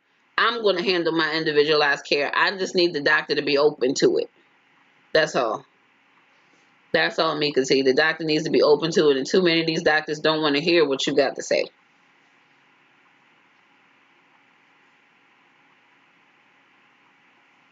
The world changed. The news store exploded. Did it? Lucas Benito. I'm pretty. Thank you. Oh, thank you so much. But yeah, so I just I it's up to us. If nobody knows your body. I tell people all the time, we put a lot of faith and trust in these doctors. I'm a great patient, Lady Leo. I really am. We put a lot of faith and trust in these doctors. But nobody knows your body like you. And a doctor can't tell you what your body is doing based on what he thinks.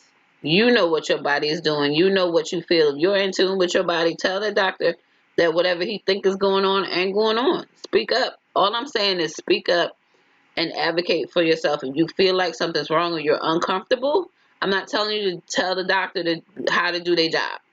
You know, I didn't go to medical school. I'm just going by the experience of the women that I follow as they share their journey and wondering if that's something that can help me. Research, and when I research, I try to I definitely stick to reputable sources, and I always look for more than one to say the same thing, and I always look for the opposition and what I'm trying to do.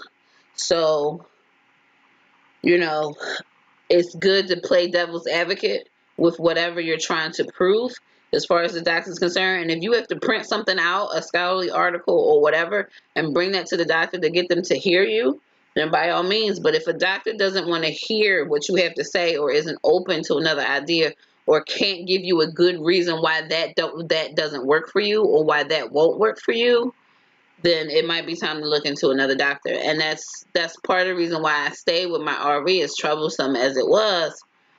It's really hard to find a doctor who will work with you when you come in with opposition. And he had been my doctor, my GYN for almost 10 years prior to the TTC journey. And he didn't really experience me that much as an educated patient. But when it came to my fibroid surgery, I came in, I sat with him, and I said, okay, so what we going to do? And he said, okay, so, you know, we're going to do your surgery. No, I need you to go through it with me, because once I'm on the table, I don't know what you're doing. And he's like, okay, so we're going to make an incision. Is that going to be vertical or horizontal? Oh, it'll be a horizontal at the bikini line. You'll still be able to wear a bikini. Ah, ha, ha, ha. Okay, doc, I've never worn a bikini in my life. What I'm asking you is, I want to know if it's going to be vertical or if it's going to be horizontal, because I know a vertical incision has a harder recovery, you know. And then I asked him about adhesions. I asked him about medications. I watched a lot of educational videos of people who had myomectomy surgeries, and I came in there prepared to ask my questions. And as I started asking and I started naming medications and things that he could use during surgery, he said, oh, wow, you really did do your research. Yes, I did. I'm not playing here. You know, I'm not playing. And sometimes you got to prove it to them. Sometimes you got to prove it to them. So, you know, they can be very stubborn, but you got to show them that you're not just someone blindly walking into a doctor's office taking everything they say is gold.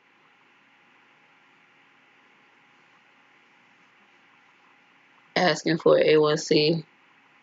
No, because the blood sugar was normal because I'm not diabetic. Well, how does he know you're not diabetic if they're not doing the A1C? Glucose, I had, for the longest time, I had normal glucose checks, but my A1C was high. So he can't say whether you're diabetic without an A1C. And if your primary care physician won't do it, and you have, and you can go see your own specialist, go to an endocrinologist. You'll get all the A1Cs you want. I took myself to the endocrinologist. Nobody sent me there. I was concerned about my thyroid levels and trying to get pregnant, and I wanted my transfer of my last embryo to work. So I sought out that specialist myself, and I'm really glad I did. Honorary PhD, I think so, Mika T. I think so. You know, you're in this process long enough, but you know, there are women who go through this process and they still don't understand it. They still don't understand. They don't understand what's going on. They don't understand why. And it's important to know what's going on, what's supposed to happen, and when it's supposed to happen. Oh, Happy New Year!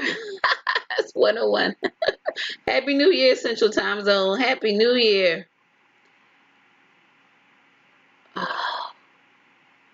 What you want? What it?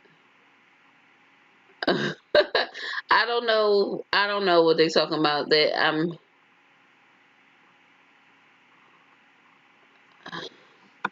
All right. Let's clean up this chat a bit.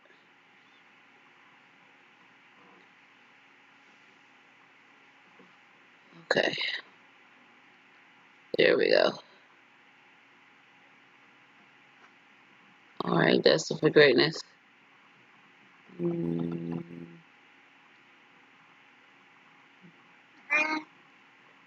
What's a BMP destined for greatness? I'm not sure what BMP is.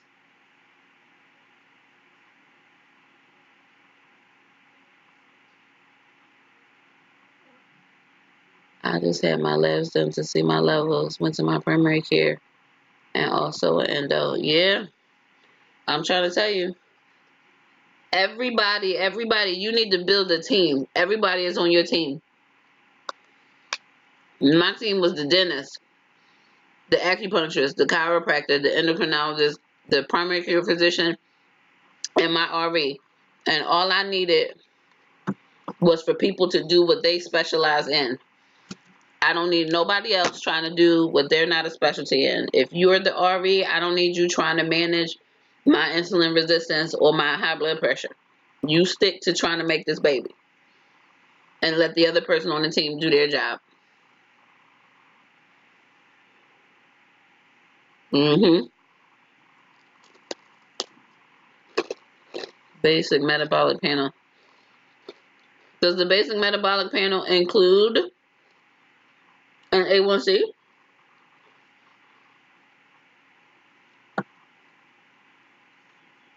I don't think it does. I think A1C is a separate line item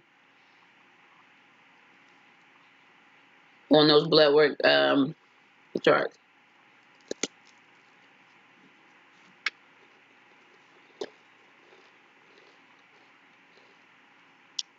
So that metabolic panel might tell you how your kidneys are doing, how your liver's doing,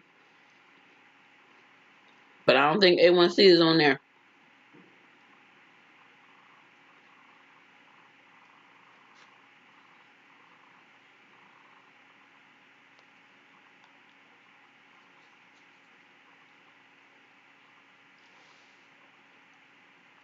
And I'll tell you, when you're pregnant, whether you're diabetic or not, the OB is going to take your A1C every trimester.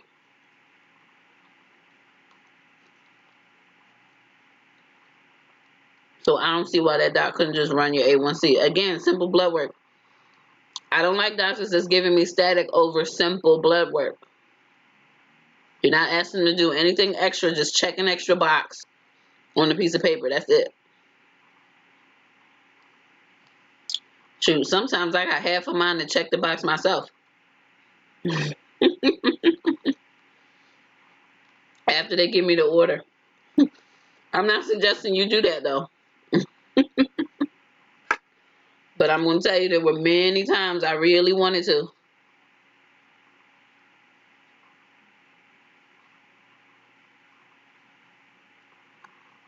Oh, Dustin for greatness. It's fine.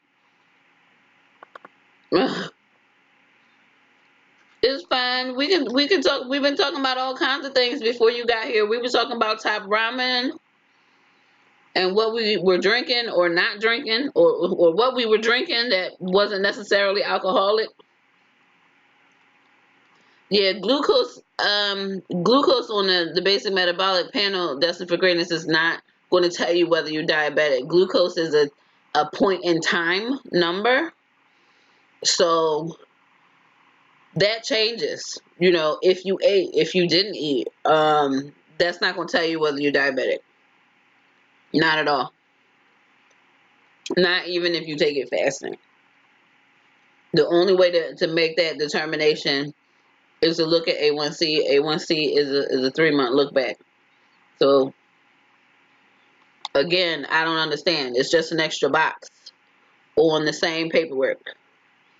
Why the doctor can't just check off A1C, I have no clue.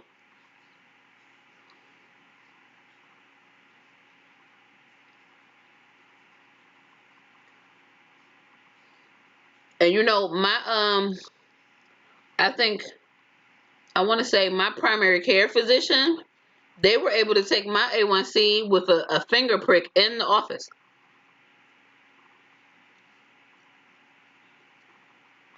But I think they see a lot of elderly people, so they're always checking A1C on those folks. I think the machine is like really expensive. I thought they were doing like a basic, AccuCheck. So that's why I don't understand why that doctor just really didn't want to do A1C. That's crazy to me.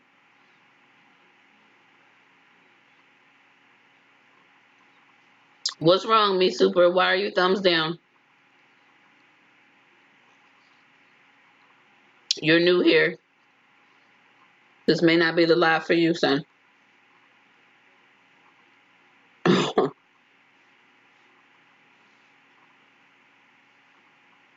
What do you have to say? What say you?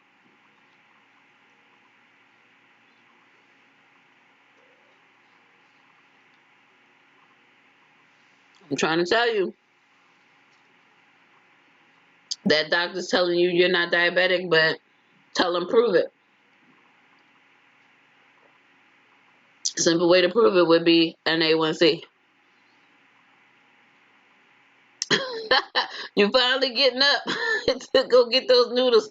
How long we been waiting? How long we been waiting, Lady Leo? We've been waiting for what? Over an hour now.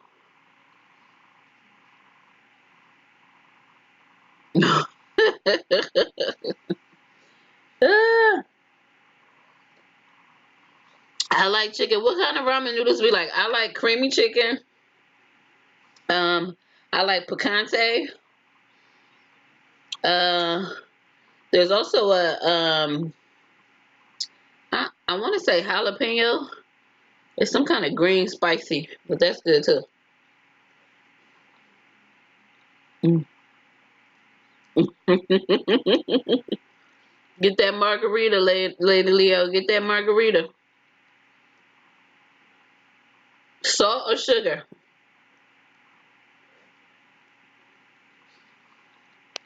I take sugar on my margarita.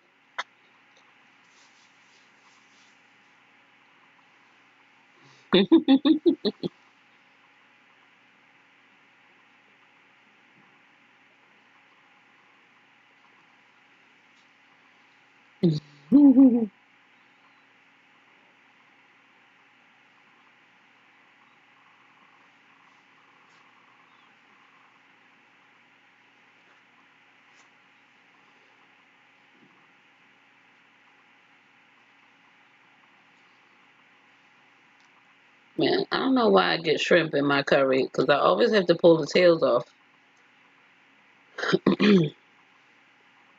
Just makes it a little messy.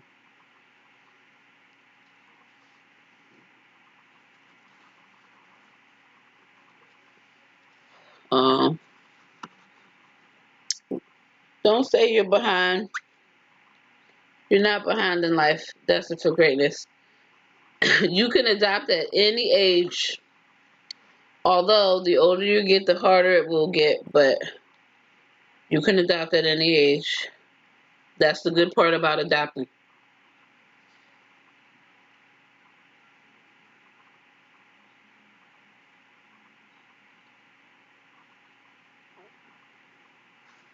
You're not behind in life. Remember, your journey is your journey. No comparing to anybody else. Shoot, if I thought about it like that, I am and by far the late bloomer in my family. Having a baby at 39.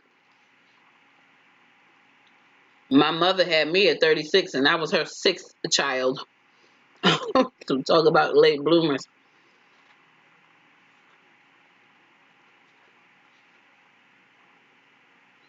Yeah, yeah. I'm less than 6 months there. I'm basically 40. I'll be 40 in April.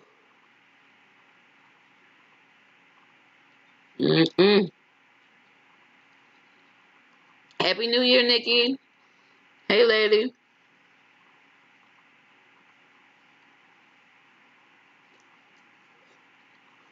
You know what they say? 40 is the new 20.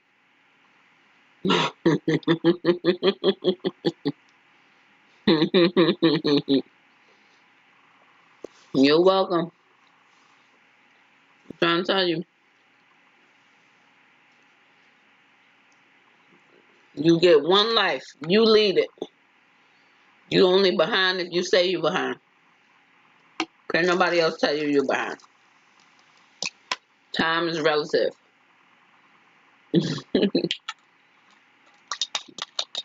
Time is relative.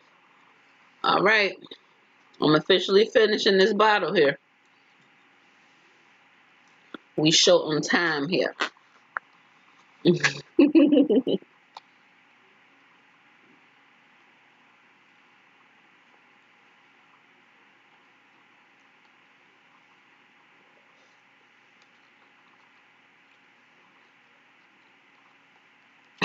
40 is the same old 40.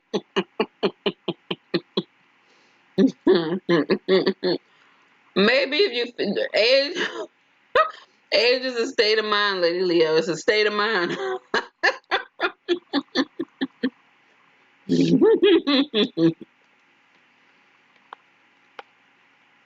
You are as young as you feel. Unfortunately, my 39-year-old body got old bones.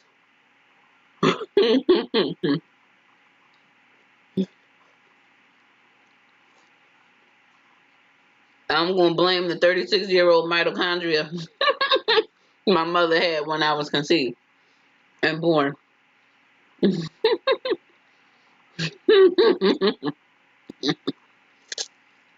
No, but that's because you was all comfy, warm, and toasty upstairs. That ain't 40. That's that's lazy. They ain't got nothing to do with your age.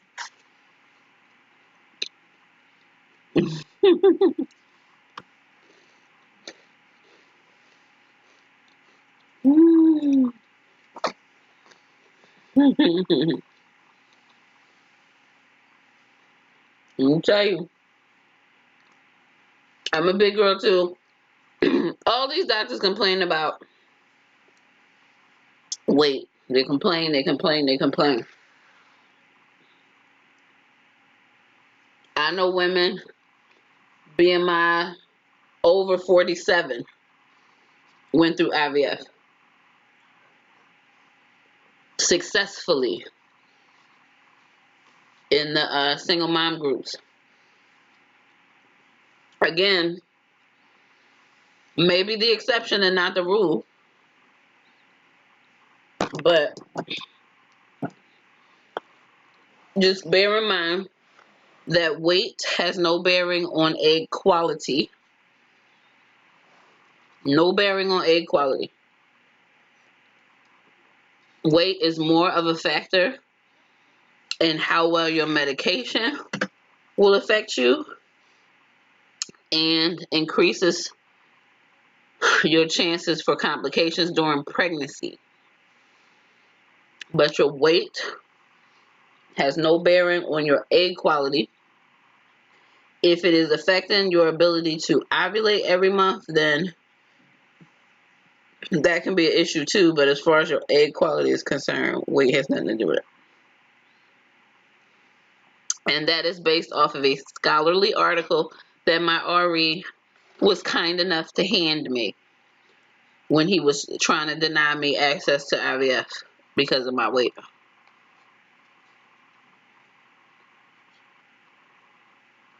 Fell apart at 39, then I get at 40. Let's see what 41 does. Your looks fell apart or you fell apart, Mika T? I think we go through ugly phases in life. I was just showing somebody some pictures, and when I was in 7th grade, I called 7th grade my ugly face.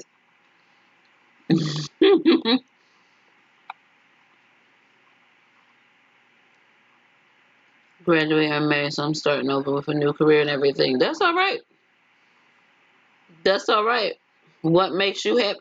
Nothing is going to be better for any future child that you have than you being happy in the life you live, destined for greatness. You can't do anything better than any future child, however you get them, than to be happy in the life you're living. New career and all of that.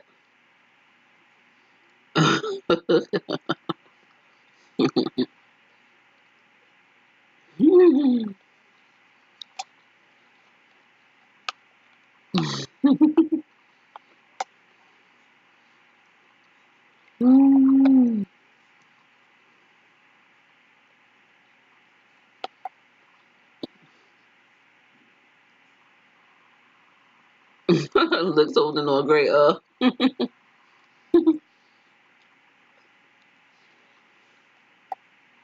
Your body fell apart. Did it fall apart or are you rough on it? Were you rough on your body as a child? I was rough on mine. I told you I fell out the shower. I'm prone to accident. That was all my fault because I knew I was stepping on that slippery towel and I didn't even bother to try to dry my feet. I asked for that fall. I asked for it.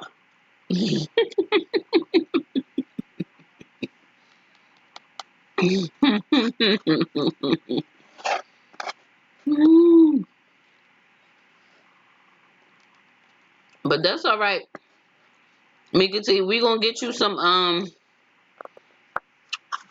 what's them joint supplements, the chondroitin and it's something else in chondroitin to kind of help your joints out so they don't ache and all of that no more.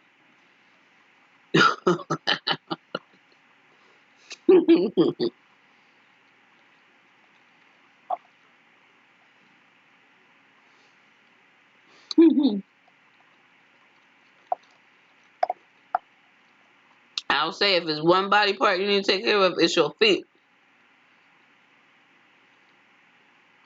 Oh man.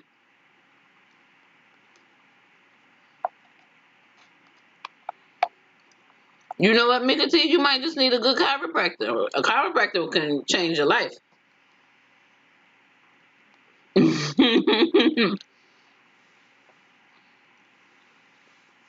Chiropractor might just get you right. Maybe go for a few sessions. Because I'm going to tell you, I feel stiff. I go in for a session, they open my hips right on up. And it's like, wow, that's magic. You barely did anything.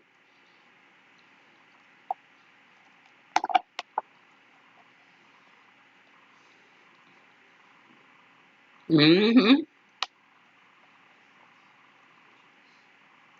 But if your spine is not aligned, exercise may make things worse. My hips, I'm going to tell you too. I'm going to tell you what my chiropractor told me. Because they did a full evaluation. They did an experiment with me where they told me to hold a ball in my hand.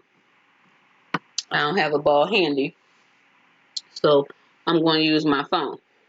Okay? So basically they said to hold the ball out like this and said how long you think you can hold it. The ball weighed, I don't know, maybe 6 pounds or something like that. Then they said hold the ball like this. Do you think you could hold the ball, the ball longer? And basically what she explained is the ball was to represent my head. And the typical adult human head weighs about, I think, 8 pounds. But when the curvature in your neck is off, your neck might be holding your head like this instead of like this. Your neck is supposed to be curved and kind of cradle your head. And when your head is like this, your head feels heavier on your body than it really is. And at the time that I started going, I think my head is supposed to weigh about 8 pounds. But the way the curvature in my neck was, my body thought that my head weighed about 40 pounds or something like that. So the idea was to correct that curvature in my neck. But all of that plays a role. Your neck thinks your head is heavier. So everything under that starts adjusting. Your shoulders get off. Your hips get off. All of that gets off. That starts to affect your knees, your ankles, your feet. All of that's connected. I'm telling you. See a chiropractor. See a chiropractor. You tell them, oh, I told my chiropractor after she adjusted my neck that I was getting headaches. And my sister told me that was something she was getting a lot after she had her neck adjusted, and she would go to her chiropractor and beg them not to adjust the neck because she would get really, really bad headaches. My chiropractor came back and said, the headache is not in your head, it's from here, some kind of muscle or something that was tight in my neck. She loosened that up. From that point forward, no more headaches. when I got my neck adjusted. No more. I'm telling you. See, a chiropractor will change your life. Chiropractors are not that bad. And actually, all that cracking you hear is actually not cracking. It's air. They're air pockets that pop. Nothing's cracking. Nothing's breaking. And really, a lot of it, you think it's just, a lot of noise. You don't really feel most of it. Now, I will say sometimes when she's adjusting my spine, I have felt soreness. But a lot of that has to do with muscle tightness that's in places where it's not supposed to be. Because like my posture's not so great. I'm sitting slumped over now. But I tap on the computer all day. My shoulders are up. They're bent over. Everything is sort of like this. All of that helps and will change your life. Change your life. Just try it once. But make sure you go to somebody reputable. No hacks. Or they might mess you up. If you go to a chiropractic office and they're not, telling you about getting an x-ray to see what your spine looks like as part of their treatment plan, run far away. I don't like chiropractors that just like to come in and feel, okay, here, I'm going to do this, that, and the other. You want somebody you can go to and get some comprehensive care.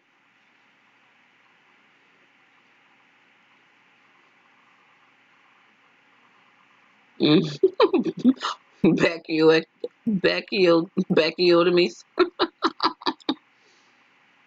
Yeah.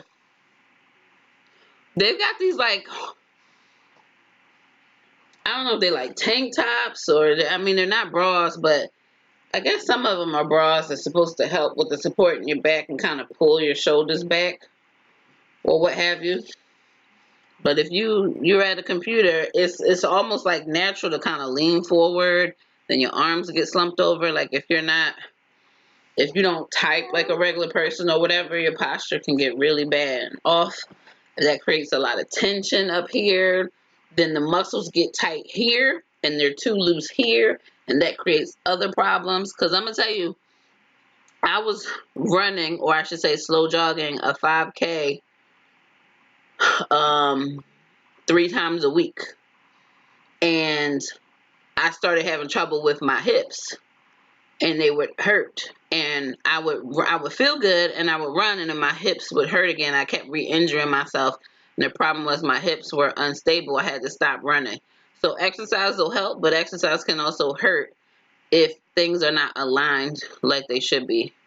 So it doesn't hurt to check it out. I want to say a couple years ago, my insurance did cover so many chiropractic visits. Now my insurance won't cover any chiropractic visits. Well, they'll cover it, but you have to get it approved. So they got to fill out a whole bunch of paperwork and send it in. It's a real process. So you really got to check to see everybody's insurance is a little different. It's a lot harder now, I think, through insurance to get chiropractic sessions. But there may be something there because those can be expensive too. I would say a couple, I want to say a few years ago, my health insurance covered acupuncture, and then it eventually stopped covering acupuncture sessions as well. So I think healthcare is just getting pretty bad here. It's becoming more expensive and they're covering a lot less. But check your insurance. You might be surprised. You might get, 12 sessions, one a month or something like that. But don't be surprised if the chiropractor tells you you need to come back a couple times a week for a while until you kind of get to a certain spot, and then you can start doing maintenance. So it's a very expensive thing, but it do what you can because it helps. And it also helps, you get those things straight, that all that kind of stuff helps with your circulation and can help with fertility. If you're doing fertility, it can help with high blood pressure. There are things that they can do in a chiropractor that bring your blood pressure down. And there are certain points in your nerves and spines that might be pinched that maybe you can't feel that might be affecting glucose levels and all different things, liver, kidney, all of that kind of stuff. So all of that kind of works together. If you got knee problems, go see a chiropractor. If you got sciatica, go see a chiropractor. I'm not saying they help, because chiropractic doesn't help all the time, but sometimes they really can. Oh, Ninja walked by earlier. He walked by between me and the fireplace. Sky is sitting right here, and Oreo is probably laying down somewhere. They're around here somewhere. Uh-huh. Yep. Yep, Marquita, yep, exactly. Exactly. Exactly. You know, what they want is these doctors to push these medication. That's where the money is. Ain't no money in acupuncture and chiropractic, because that's healing all the stuff. If the chiropractor takes my pain away, I don't need that pain med no more. And if I don't need that pain med no more, I don't have that side effect the pain med was giving me that required me to take another med, and so on and so on and so on. You see how the business works?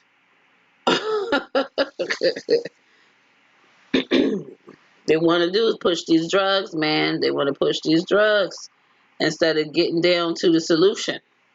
But there's no money in cures. No money in cures. Unfortunately, it's sad to say that's why some diseases will never be cured, because there's no money in it. Yep. No money in it.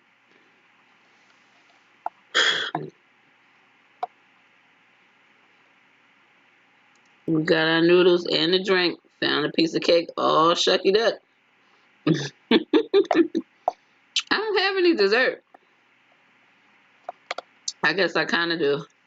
The Thai place gave me lavender cookies, although these are green, but they're really good. Cake, cake, cake, cake. Hmm.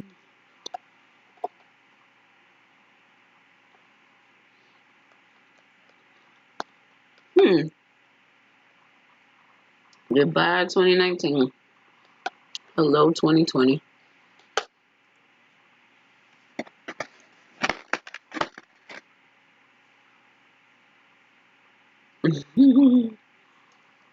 This is my last cookie. This is all I got for dessert. Well, I got some strawberry shortcake in there.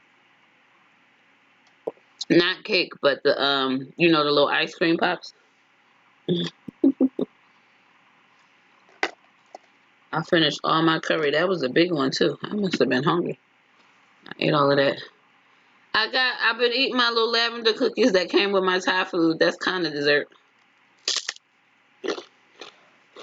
They're good too. I love these cookies.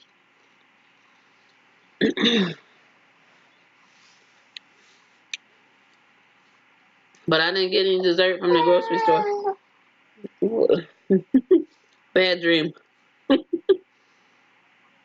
I didn't get any dessert from the grocery store, unless you count watermelon as dessert.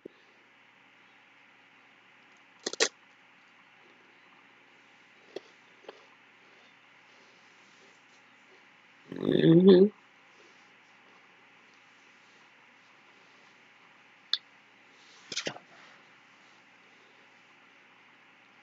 All right. Question out here for everybody in Top Ramen. Do you use the whole packet of seasoning or just some of it?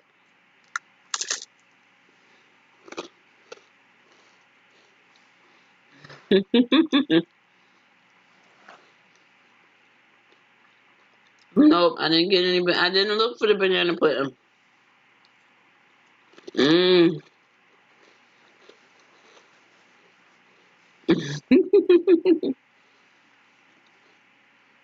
I do still have some eggnog ice cream in there. Use half the packet. I never really measured it, When I was younger, I used to use partial, but now I use the whole thing. I want all my flavor, all of it. Yeah. And I'm salt conscious too, but I want all of it. I want all my flavor.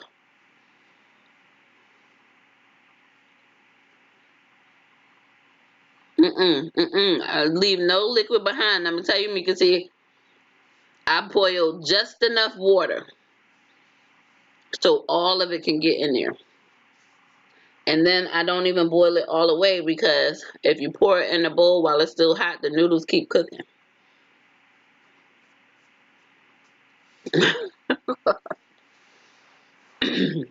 So by the time I sit down and get where I'm going with the noodles, they don't be overcooked.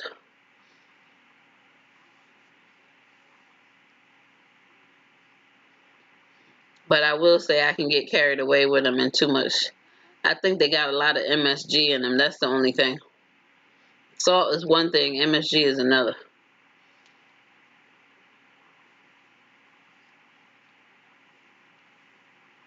The MSG is not good for us. Is it cold where you are? That must have been real good. Some hot ramen noodles. Oh yes, you can get up all the juice. Nah, just use a fork. Get those noodles. Drink the juice at the end, just like a bowl of cereal. Drink the juice at the end. It's good. It's like a broth, like a noodle soup. Good, good for the soul.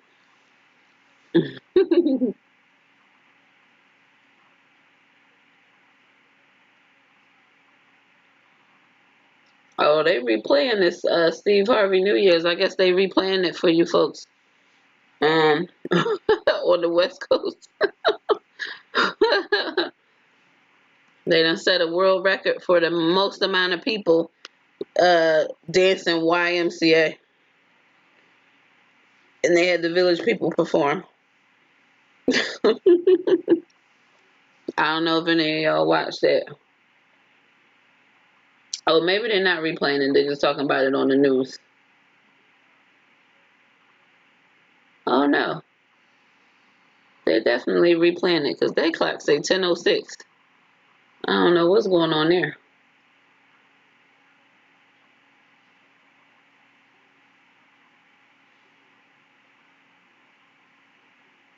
Um,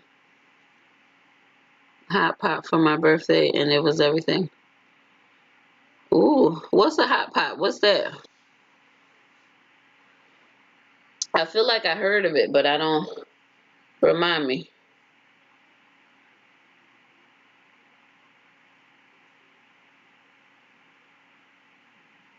Or you went to Hot Pot. Is that what it is? You went to Hot Pot? Is that a restaurant? Oh, they are playing it again. Okay. No, because this is like the news or something. I don't know. I guess they playing it again.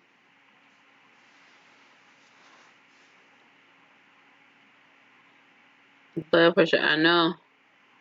I know. Too much salt. Too much salt. That's for greatness. Yeah, MSG is bad. That's the only thing about the noodles. Gotta be careful. Too much MSG.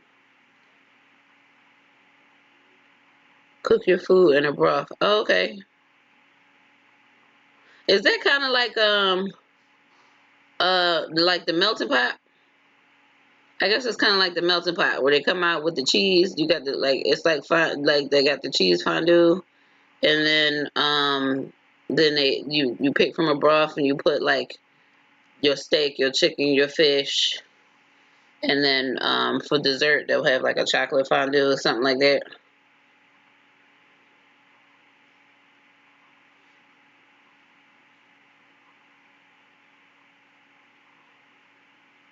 Mm, yeah, that's the broadcast channels. They playing it again. Whew. All right, I'm sitting on the floor. My hips are not liking this at all.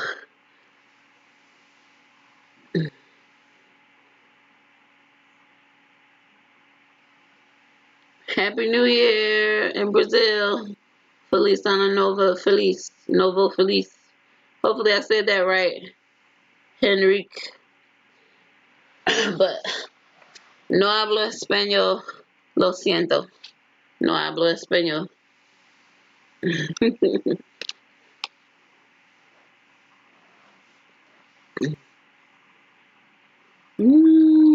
But Happy New Year. Feliz Año Novo Feliz.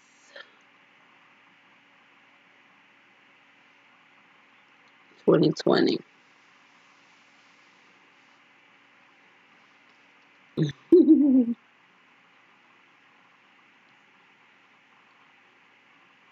Sounds like the same. You cook veggies, noodles, and meat, or seafood and boiling broth, and you can choose a broth. Okay, yeah. And they got like the stoves on the table. Yeah, that's like the melting pot. It's a cool place. Cool place to go. I like it. I haven't been to the melting pot in I don't know how long. I've never seen a hot pot though. Maybe that's regional. But I know they have a melting pot down here, and I've gone to the melting pot a few times when I lived in Philly. So um it's a cool it's like it's an experience. It's expensive too, but it's more about the experience than anything else. And they don't even give you that much food, but for some reason you feel full. I guess because it take longer for you to eat all those little bites.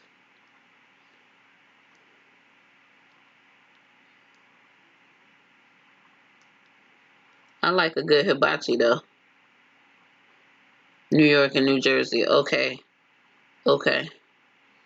Yeah. I don't know. I never heard of hot pot, but we have a melting pot here. Yeah.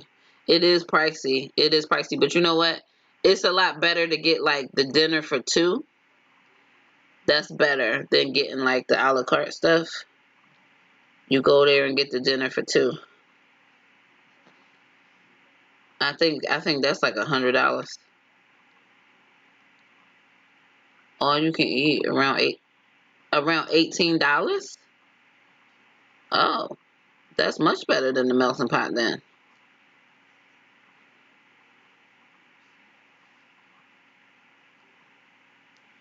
Let's see if they got one of those down here.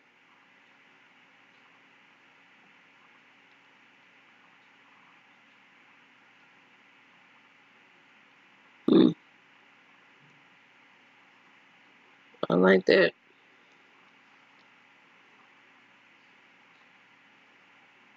I don't get out as much as I should.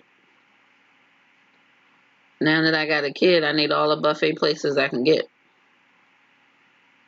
or at least kids eat free on the two for a while. Oh, it's a buffet, but still like a pardon me. That's cool. That's real cool.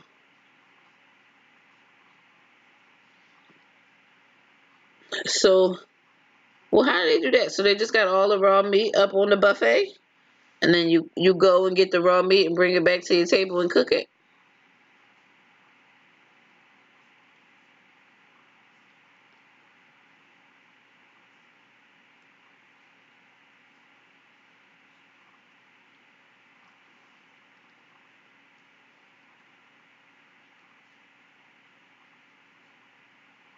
I used to work at a hometown buffet,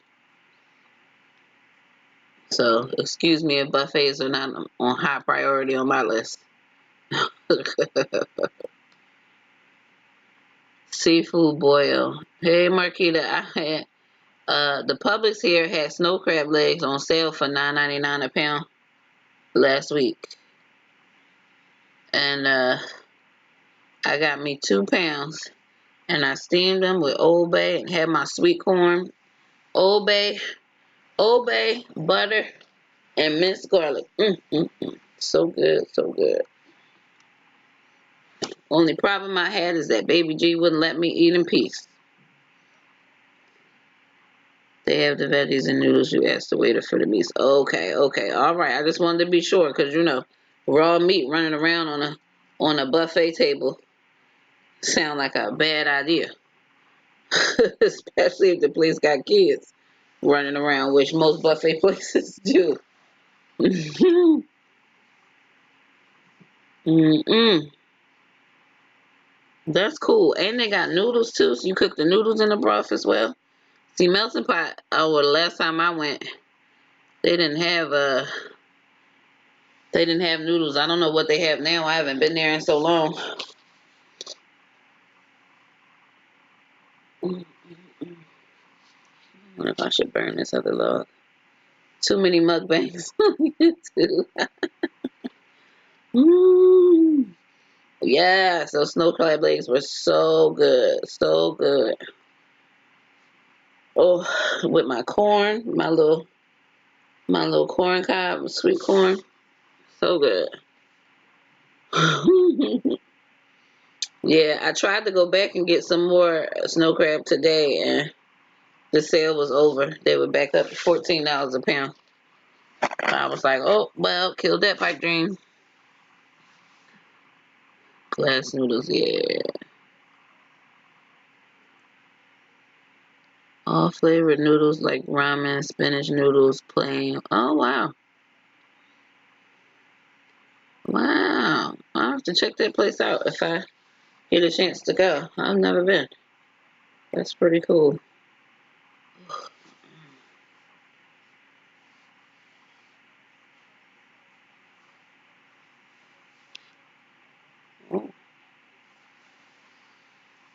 Tell you, man, people crashing their cars in the stores.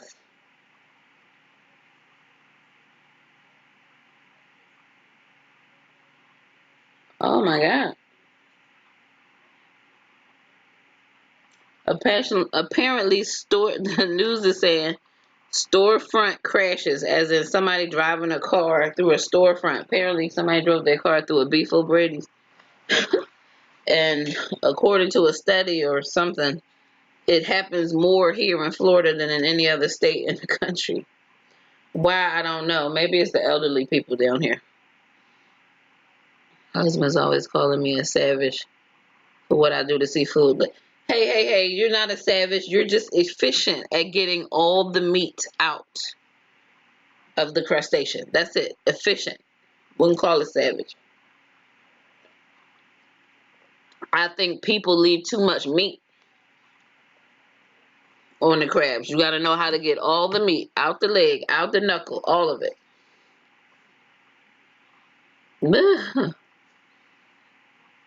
Gumbo.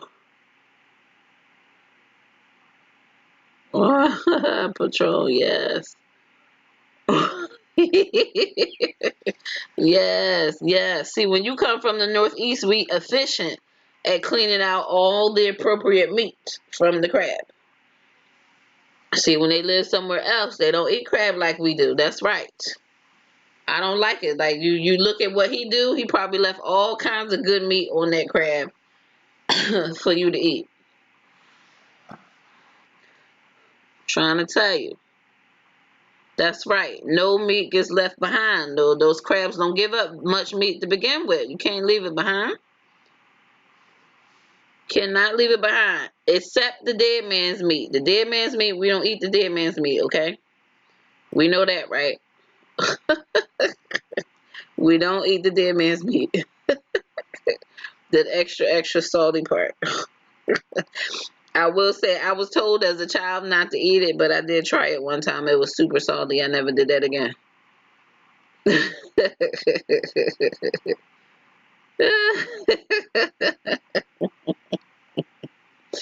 Never did that again. I'm telling you, if you don't know how to crack a crab open, especially a blue crab, you don't know how to crack the shell off a crab. You don't do seafood if you can't crack a shell off the crab. And you're not supposed to eat the mustard either.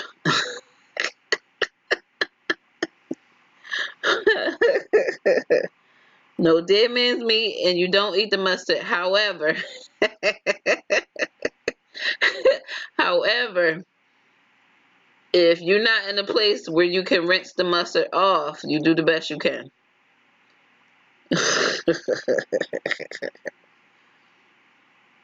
Anybody here know what I'm talking about when I say the mustard in the crab? Well, I don't know if, I guess the mustard is in all the crabs, but especially blue crabs. You always got mustard in the blue crabs.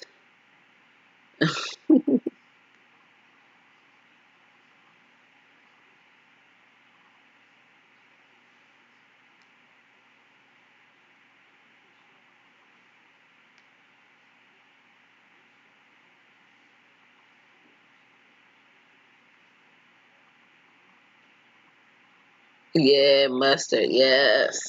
See? True crab eater. You know what the mustard is. Uh-huh, uh-huh. Hey, Carissa. Yes. I never thought the mustard tasted all that bad. It don't bother me. You know, if some got left on the meat or something, man, it doesn't bother me to eat the mustard.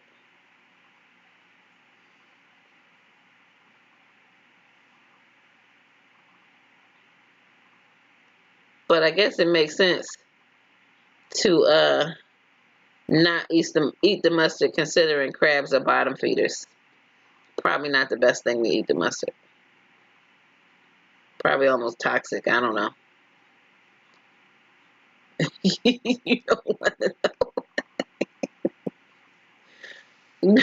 If I told you what the mustard was, you probably won't want to eat another crab unless somebody cleaned it for you. If you're used to eating clean crabs, then you never see mustard. If they already cracked and clean, you never see the mustard. So don't worry. But if you gotta crack the crab yourself, you will always run into mustard.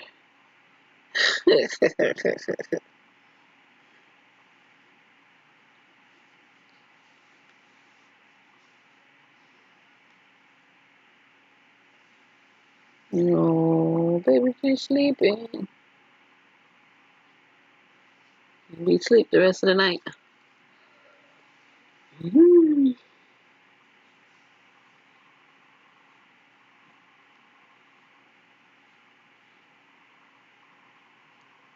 Uh-huh. I'm gonna tell you this. My sister, the first time I had calamari, I didn't know what I was eating. Um, I went out to dinner. Well, I don't know if it was dinner or if it was lunch, but I guess I was with my sister and we went to this restaurant and she ordered the calamari. Not the side eye. Sis, not the side eye. And so it came to the table and I just saw these fried rings and to be honest, had I not heard her say calamari, I probably would have thought they were like onion rings or something, which I don't eat onion rings. Not a fan of onions like that. So um, she said, no, it's not onion rings. It's meat. Try it. It's good. And so I ate it and we finished it. We finished the plate and she said, you know what you just ate? And I said, no. And she told me what it was and I gave her the ew face. And she said, girl, don't even try it. You just ate half the plate. So from then on, I've been a fan of calamari. However, I'm a very visual eater. So if I ever went to a restaurant and the little baby octopus were mixed in with the calamari, those I could not eat for a very long time. And I will say maybe a year or 2 years ago, I faced that fear and actually ate the little octopus looking ones. And so now I'm kind of okay with eating those too. But I have been to other restaurants where people have ordered like grilled octopus and stuff like that. And I've had it with no problem. And and so I don't have any problems. If as long as it doesn't look like a whole octopus, that's the problem. Like if it's just the tentacle, I can do that. But if it like come out looking like the whole octopus, it's something about it just throws me off. But the little baby ones used to freak me out. and I could eat all the rings. I just couldn't eat the little baby octopus. But now I can eat those. It all tastes the same as far as I'm concerned. So it's a visual thing for me. People always like to tell you what you just say. I know. But see, she knew I didn't know what it was, and she was introducing me to something new. Because after I ate the first one, she was like, "What you think?" And I'm like, "It's kind of chewy, but it's good." And I just kept eating it. It was crispy. It was fried. I'm a kid. Fried food. I'm with that. I just didn't know exactly what I was eating. And she told me, she told me it was squid. I was like, "What? What was I just eating?" So now I tell people, you might be able to get me to eat something that I might think is weird as long as it's presented nice and tastes good, and then you tell me what it is. I'll be a little bit more open-minded about it. But I will say, when I was in college, I was on a ballroom dance team, and my whole team was Asian. And we used to travel up to Boston for the it was a competition at Harvard called the Harvard Invitational. And the first year we went, they wanted to go to dim sum in Chinatown in Boston. So we went to dim sum, and mind you, I'm one little black girl with all these Asians. And they're just ordering stuff, bringing it to the table, bringing it to the table. So I got introduced to like the sweet pork buns. So it's like a biscuit or like a bread roll with like sweet pork on the inside. Love that. And then they brought chicken feet to the table. Now, it's exactly what I just said, chicken feet. It looked like chicken feet. You can't mistake it for anything other than chicken feet. And they wanted me to eat it. I gave it a try. It was okay. There was a few other things that they wanted me to try. I looked at it and said, no, no thanks, I'm good. I was adventurous enough. I tried the chicken feet. But let me tell you, chicken feet is not very filling. Not a whole lot on chicken feet. It's just the skin. I guess they make some kind of sauce or whatever, but I don't know. It's a little too sweet or something for me, but I'm good.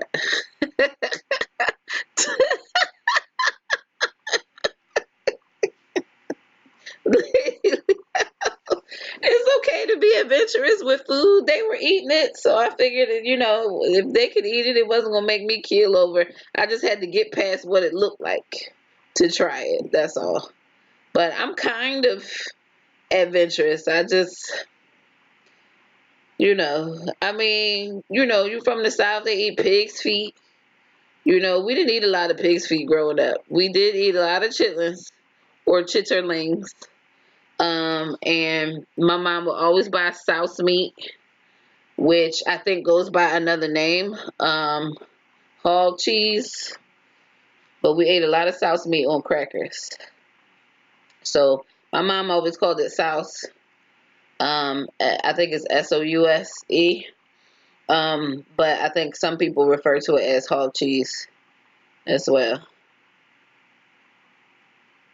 White clam chowder. I like both. White clam chowder though. I like the New England. I'm not sucking no chicken toes. Well, have you had pig feet? What's the difference? It was an experience. I will say that. It was an experience. But I don't know. When in Rome, you do as the Romans do, right? We were in Chinatown. Sauce is good. Yeah, it's super salty though. But it's good on some crackers. We ate that all the time. All the time. I tell you, man, some country parents, man. Both of my parents are from Rocky Mount, North Carolina. Country, country. All that country stuff. All that country stuff. I think the one thing my dad would cook when he cooked was pulled pork. He'd make some pulled pork, man. That's the one thing my dad would make. And then he taught us how to make biscuits. We would have biscuits and cane syrup. Biscuits and king syrup, man. I'm telling you, man. You grow up poor, you learn how to eat some stuff. My brother, to this day, will make some drop biscuits and eat it with king syrup. To this day, just because he wanted, not because that's all he had to make to eat. No, no pig feet. I've had pig feet maybe once or twice in life. It's okay. I wasn't a big fan of it. But I guess some people are like, ugh, but you eat chitlins though. Well, you know. And hog mug, I guess that was always in the vegetables somewhere. So I guess I ate that too. My mom's family's from the islands. Their side from South Carolina. Oh, so y'all ate all kinds of stuff then. The island folk eat all kinds of stuff. Like I remember when I was first introduced to goat. Cause I love Caribbean food. I love jerk chicken. I love oxtails. My mom used to make oxtail soup every winter. She make this huge stock pot of oxtail soup. It would never had enough oxtails in it, but it's basically a vegetable soup with a touch of oxtails for as much as she made. We wasn't poor. That was good down home eating that. Yeah, yeah. All that hair on the pictures. I don't know. Somebody introduced me to pickle pig feet. You know, you go to the stores where you get like the pickles. They just in the jar. There's like a barbecue pit spot. Like this was even in Philly. It was like this barbecue spot, and they would always have a bunch of stuff in jars. So they had pig feet. They had some other things, snout, all of that. But I want to say the markets here in Florida, way more animal parts than I'm used to growing up. Like I don't recall going to the grocery store in Philadelphia and seeing pig ears, pig snout, and tripe on a tray. Like they got all of that here in the regular supermarket.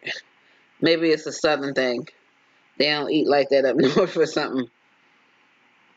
But you had to go to like a meat market if you wanted to get that. Goat, yes, yes. Goat is good. And you know, Caribbeans not the only ones that eat goat, man. I'm gonna tell you, I've gone to a number of Indian restaurants and that curry goat, I'm telling you, the way they cook that goat is so tender. So tender. Oh, I love a good curry goat. She went too far. Yes. And somebody saying you just think goat. Why would I eat goat? I don't know, but it's good. A little bony though. I've never had tripe. I just don't know. I don't like how it looks. I just don't like how it looks. I'm visual. You gotta sneak it to me.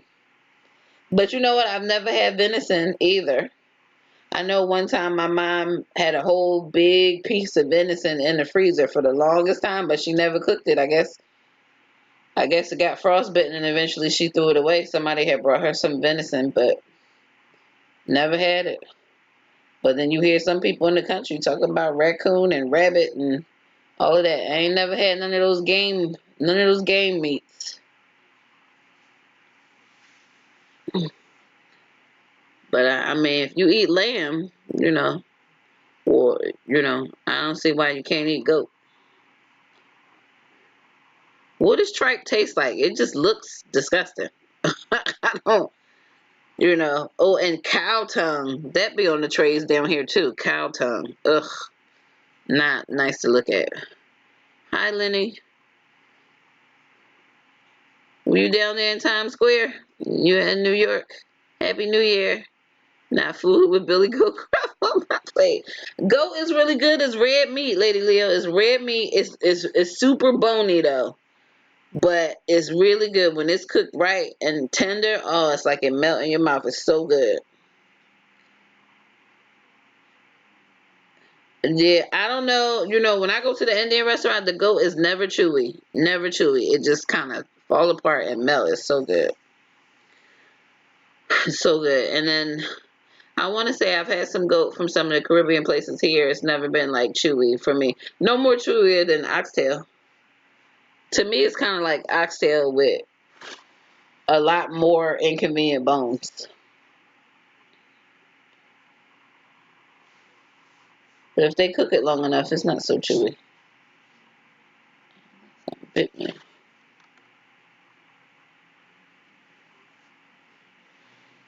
You gotta cook it till it's tender. Yeah. Oh, tripe is chewy. Oh, I don't know. It just doesn't look appetizing. What's it like? I remember. I think one of the first places that I've ever seen tripe was in that movie Monster-in-Law with J-Lo, and she made the tripe for the mother-in-law and put it on the table, and she passed out in it. Sorry, Ninja. Lord, I don't know why all the Trump supporters want to come to the black people live. You get in your car and leave it, lady.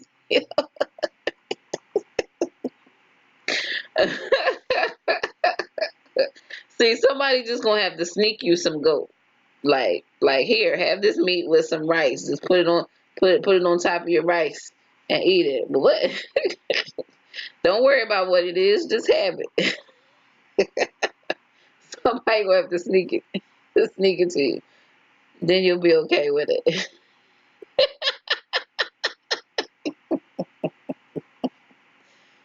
They'll just give it to you on a plate. That's all right. One day you're gonna find yourself a nice Haitian or Jamaican or any kind of Caribbean man. You go to his mama house, they gonna make you a plate, and it's gonna be goat. And you gonna be scared to ask what is this? Like, don't worry about what it is, girl. It's good. That's just a good protein. Melt in your mouth meat. Just fall off the bone. Then somebody will tell you later that it was goat, and then you'll be all right. Don't knock it till you try it, man. That's all I can say. Don't knock it till you try it. I've had a lot of people look at me sideways when I say oxtail. Oxtail, what's that? Well, you know what an oxen is? It's the tail of the ox. What? Why would you eat that? Because it's good. What you mean?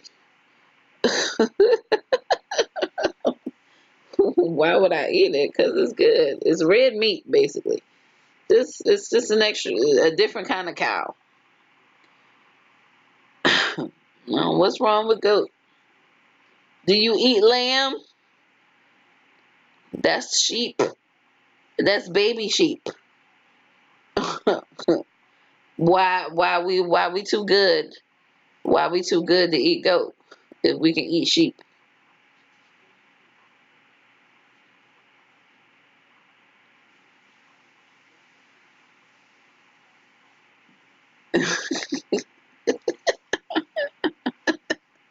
You inspecting the plate? What is this, Harpo? Harpo, what's on my plate? What's this on my plate? You don't eat lamb? Is that no ma'am to the lamb? I don't know. I think my chat is like delayed or something. Miss Bless, hey Miss Bless, Happy New Year, Happy New Year. Oh, if you're in Mountain Time, Happy New Year. It's 2:06. We missed the Happy New Year's. My TV turned off at 2 o'clock. Happy New Year. You will pass on both on lamb and goat. Lamb is good. The only thing is, lamb is a little cruel because that's baby sheep that never had a chance to nurse from his mother. So I've been told. So I've been told. So, but lamb is pretty good.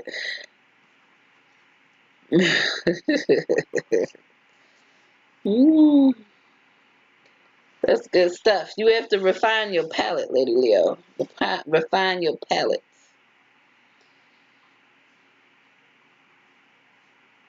Refine your palate.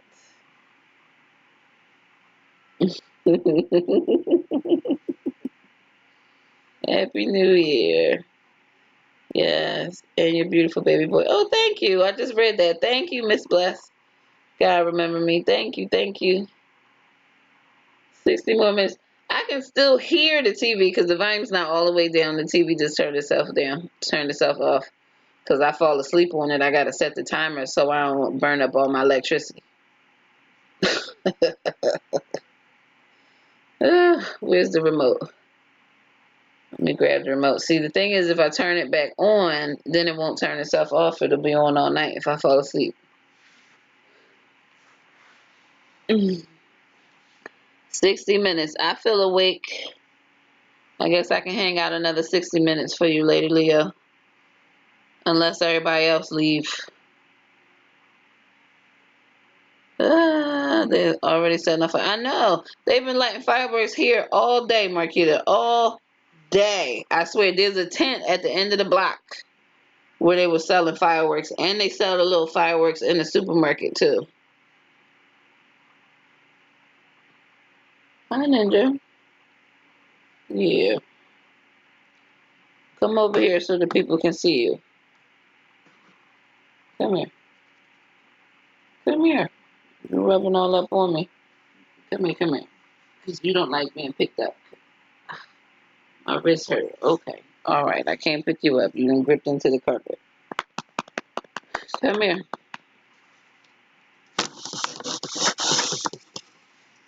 Come on. You're making the camera. You're making the camera shake. Come over here.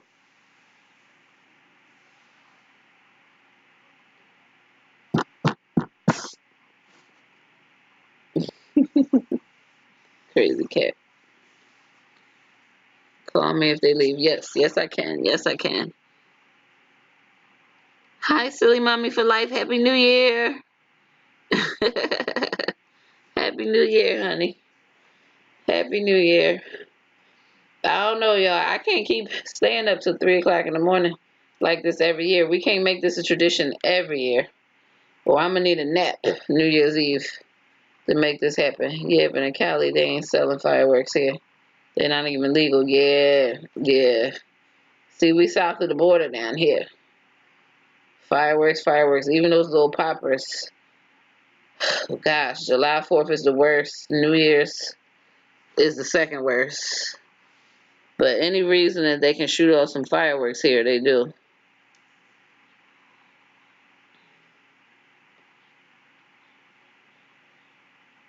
"50 days before my egg retrieval, my face cleared up. I had more energy and felt so healthy." So is that just giving? I mean, I know you give up all meat except fish when you're pescatarian, but I'm wondering what in the other meat is it that? Is it the like the antibiotics they put in the kitchen in the chicken and all of that that made it good for egg retrieval, Marquita?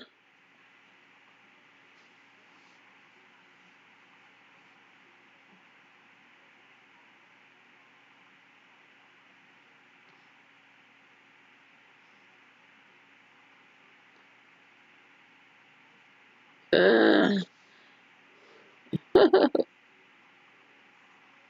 you snuck them 26 eggs and 17 embryos. Wow.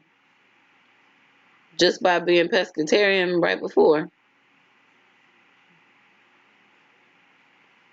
Wow.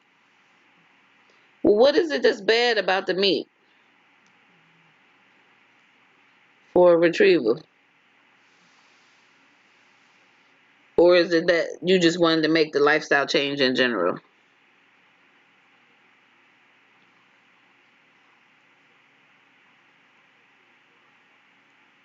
Yeah, my acupuncturist told me to cut out dairy.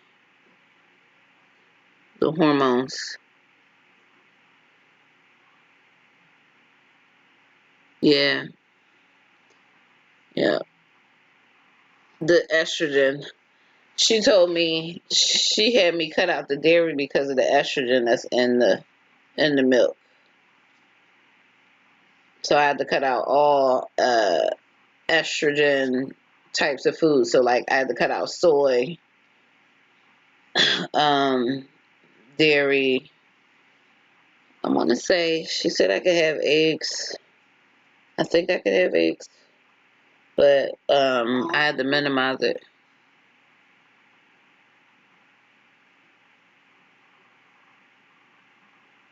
Chicken wings. Yes, yes.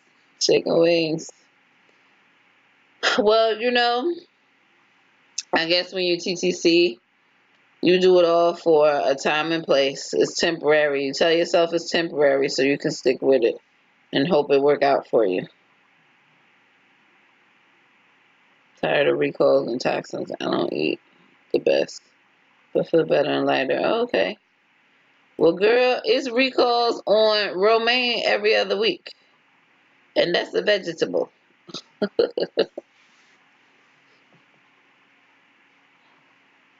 Ooh,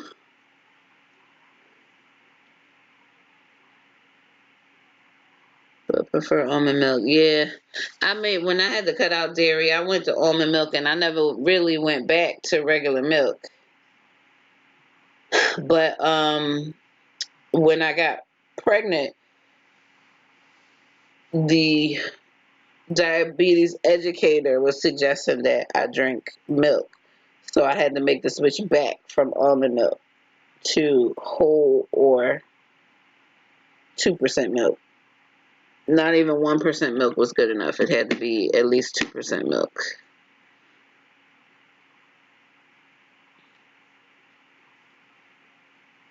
Every time it's Thanksgiving, it's a recall on romaine and spinach. Uh-huh. Yeah, that's what I'm telling you. The vegetables get recall all the time. So,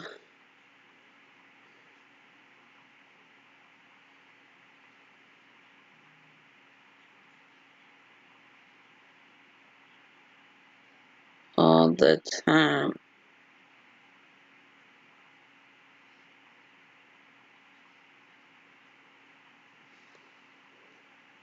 I had to slow down on dairy. Everything since I got diagnosed with endometriosis. Yeah, all that stuff that's estrogen that got estrogen in it. So the milk, since that's basically lactating from the mother cow. Soy, since that makes your body generate more estrogen. All of that they want you to stay away from. Because I think my acupuncturist was trying to put me on what they call the PCOS diet, which is low estrogen food. Yeah. Romaine all the time. And I mean, we done had so many major recalls on romaine. Crazy. That you can't even get it in the restaurants. All the romaine is gone in the grocery store. I can't get the romaine on my Chipotle burrito. It's a pain.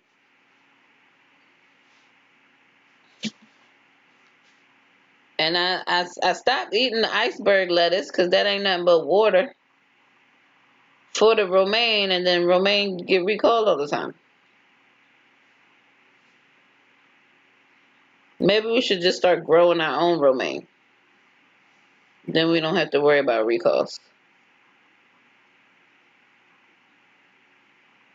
Yeah. Yeah, that's really hard. I don't know. I would have a hard time giving up chicken. I would have a really hard time giving up chicken. I don't eat a whole lot of red meat. And so most of what I eat is chicken. I would have a really hard time with that. I can give up pork chops. I don't eat that often anyway.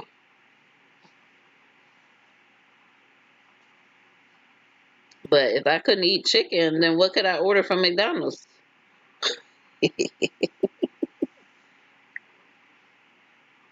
Yeah, great job.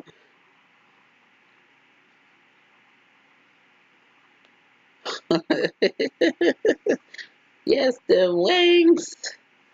Telling you, I'm telling you.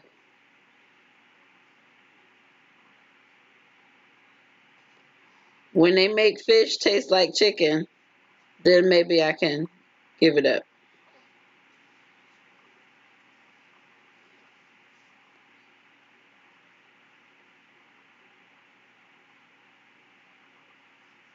Oh, A cone is not protein, and I don't want beans. My hubby wants to start growing our own garden. Yeah, I would have put a garden in my backyard if I didn't have wildlife America back here. I probably wouldn't be able to get anything harvested between the raccoons, possums, squirrels, and everything else back here. I'm scared to put anything in the ground. Fillet of fish. Ugh, I hate fillet of fish. I hate fish from all them fast food places. I tried it. I tried it. Even at the Wendy's, I tried it. Maybe, I think I can maybe stand the fish from, say, like a Long John Silver's.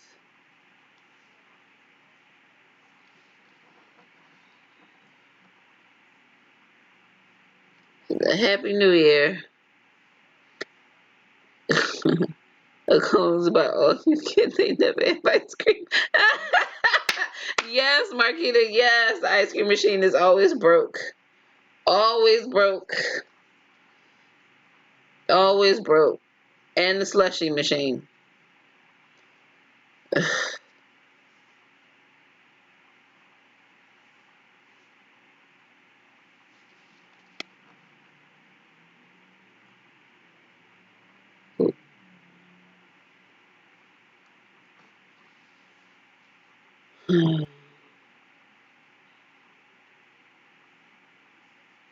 I was trying to be nice, but I just couldn't get with the screen name. So I had to boot. Screen machine is always broke. Always. I can't. You know, the last couple times that I was in Philly, I'm always looking for the Mr. Softy truck.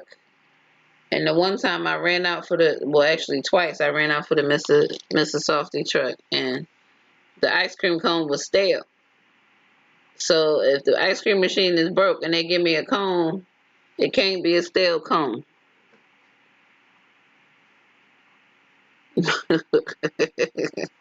Look, I worked in the buffet. It ain't that hard to make ice cream in those machines. It is not that hard. They just lazy. They probably broke it. What it is the machines is hard to put back together after you clean them. They probably just don't want to clean them at the end of the night. So it's easier to just not run it. Yeah, I didn't even want to say that screen name, and I tried to give them a chance. So that's why I just said Happy New Year, because they didn't say anything inappropriate. But Hi Sky, you see the tail?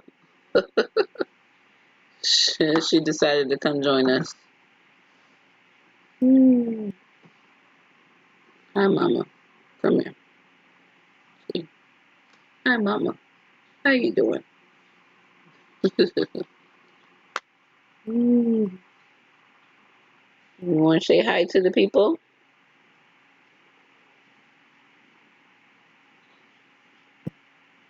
Girl, in here, Texas, the ice truck is so much upcharge. Prices went up since our childhood. Yeah, shoot, a double cone was 250, 275, something like that. The last time I got, I'm like, when the double cone 275, and you want to charge me 50 cents for my rainbow sprinkles? What happened to 10 cents on the sprinkles?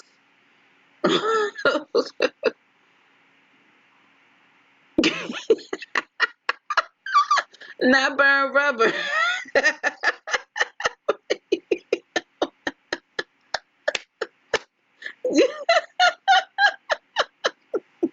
Not burn rubber, Lady Leo. Not burn rubber. Family of six, you be spending $30 every time the ice cream truck comes through. I'm telling you. I'm telling you. Well, you know what? The price of gas has gone up. They got to pay for all that gas riding around all that. They got to updo the prices. Shoot, at that rate, they probably buying their inventory the same place you could. They charging so much for it. They don't even need no special wholesale price. They just buy it on sale.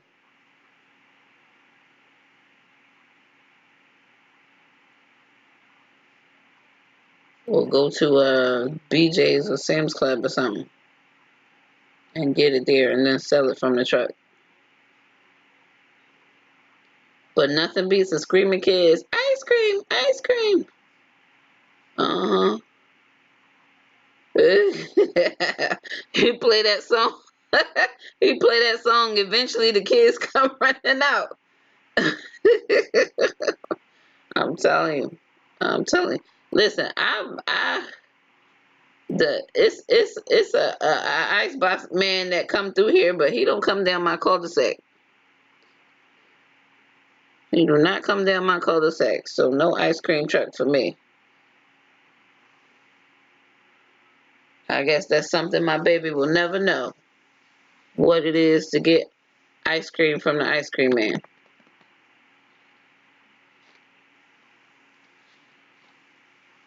Yes, and housing, yeah, it's too expensive. But I think y'all gas high in Cali because y'all got all those environmental rules, so y'all got that special blend gas over there.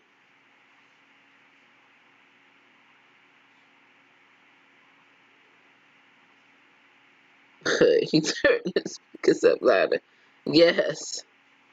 He know you got them kids in there. See, I miss being in Philly. The Mr. Softy truck came down my block 4 times a day in the summer. On time. You could set your watch by it. 4 times a day. You can guarantee. So if you missed him the first 3 times, he came back around about 10 or 10:30 at night. That was his last time coming. So you get your money from your parents, and then you have it in your pocket next time he come around. Ooh.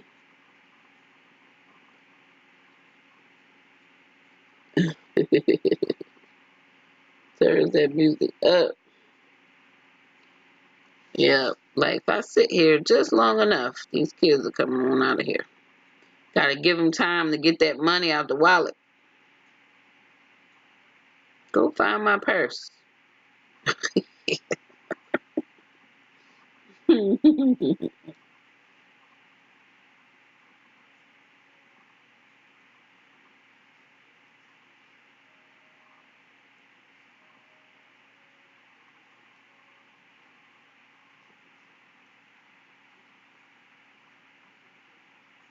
Every Sunday, not every day in the summer, just every Sunday. Ice cream truck come by at 10:30 at night. I need. Yes, he came by 4 times a day. This is growing up in Philly. 4 times a day. So I think he would come at like 12, 12:30, then come back around. I think 4, then maybe come back around at 8, and then oh no, in the summer it might be 10:30, 12, 4. No, it can't be from 4 to 10. I think 4 must be 12, 4, 6, 10. I forget. But he come 10:30 at night. That'll be the last time he rolled through. Like clockwork. Every single day. Every single day. The Mr. Softy truck. I know that jingle anywhere. Anywhere. Yes. Love some Mr. Softy, man. Matter of fact, if I'm in Philly and I'm driving around and a Mr. Softy truck is stopped somewhere, I park and go get my ice cream from Mr. Softy and then get back in the car. Yeah. Maybe you can petition, Lady Leo. You can petition for somebody to come solicit.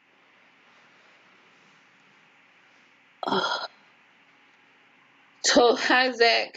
Totally excited for 2020. Hopefully, you are excited for 2020 and all that it will bring.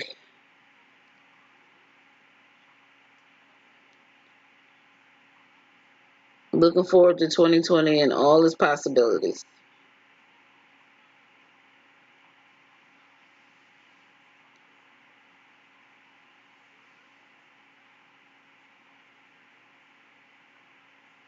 Uh,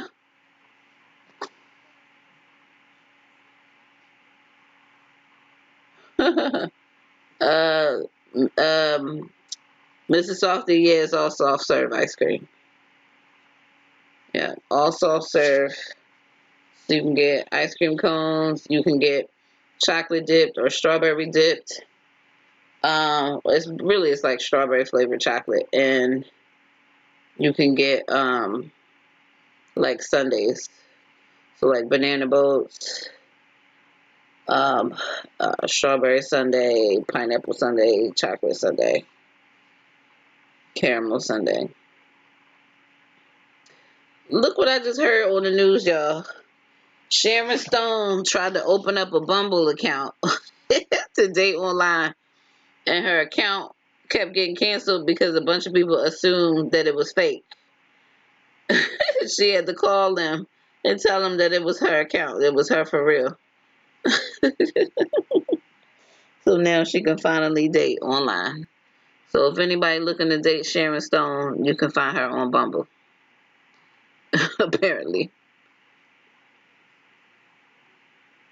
Sonic or SpongeBob with gumball eyes. Really? Oh, oh, see that be the popsicle man. See, in Philly we had the Mr. Softy truck, so that's the ice cream truck, and then we had the water ice man.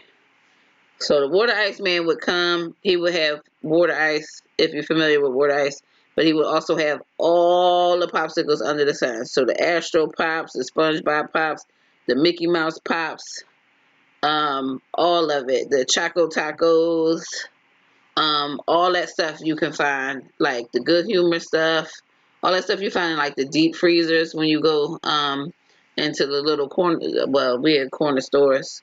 All that stuff you find, the strawberry shortcake, the chocolate eclair ice creams, all that stuff. He would have all of that, overpriced, of course. In addition to water ice and soft pretzels. I'm trying to think what else. Mm.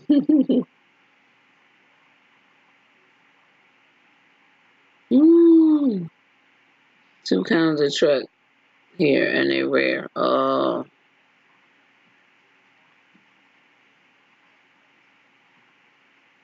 yeah. Everybody knows the Mr. Softy up north. Now the other little water ice people, they just regular people, no chains. They just regular people driving the truck selling ice cream. The kid is making their money. Usually somebody old, but you didn't really need the truck. Well, you didn't really need the truck because it's always like somebody on the block or somebody around the corner that was selling water ice too out their house.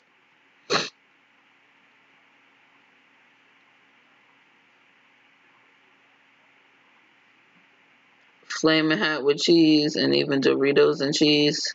You mean like cheese whiz, like the melted cheese you get on nachos? Mr. Softy and bootleg Mr. Softy. The bootleg Mr. Softy sold soft serve ice cream. We didn't have no other trucks, no other like soft serve trucks running around. Well, that was when I was younger. I don't know what they do now up there. But I remember one time I was visiting Philly and the Mrs. Softy truck came down the block. I was at my mom's house where I grew up, and it was the same guy from when I was like a young teenager. The same kid still driving the Mrs. Softy truck, and he remembered me. Like I said, "Oh my gosh, you still driving this truck?" He was like, "Oh my gosh, it's been so long since I seen you." I said, "I don't even live here no more, and you still driving this truck." But money is money, man. Maybe he do it for extra money. I don't know. Oh, no soft serve. Okay, so the bootleg Mr. Softy is like the water ice man. He sell all the little popsicles and stuff. Yep, you get it with nacho cheese. Yeah. Oh. Doritos. So they just open a bag of Doritos, put it in the tray, and pour some nacho cheese on it, and give you an upcharge for it.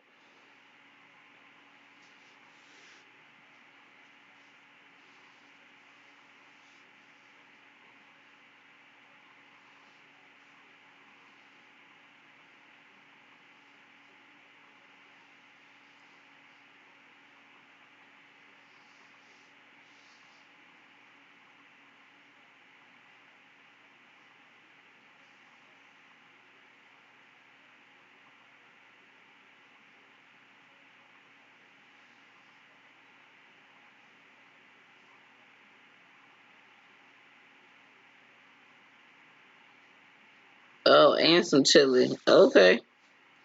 I mean, it's a good hustle, I think. At least he putting a little something on it, and it's just not something you can just go to the store and buy and buy yourself. But it is something you could make at home yourself, I guess, if you wanted to. At least they put an extra spin on it. Unlike the popsicle man who just selling you something you could get around the corner at the store for half the price. All he did was save you the walk.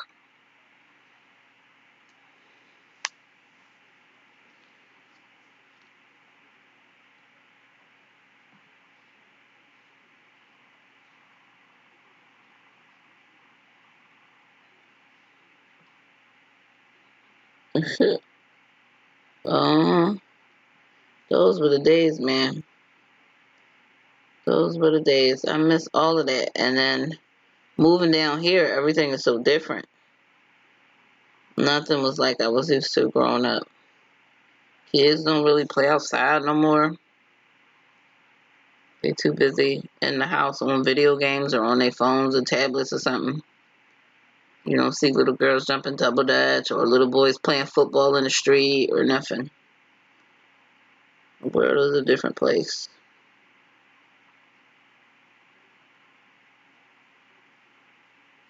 You know. Little boys playing football in the street, hoping they don't bust the windows out of somebody's car with the ball. Don't catch it.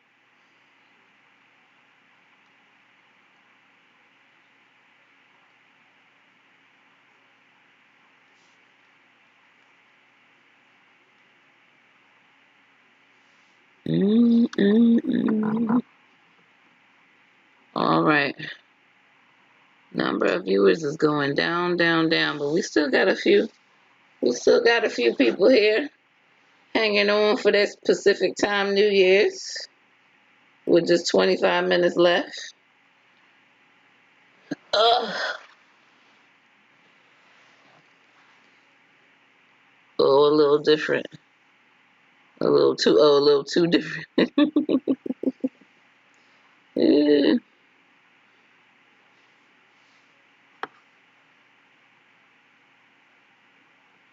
Yeah. Didn't have to worry about people snatching you up. That's for sure.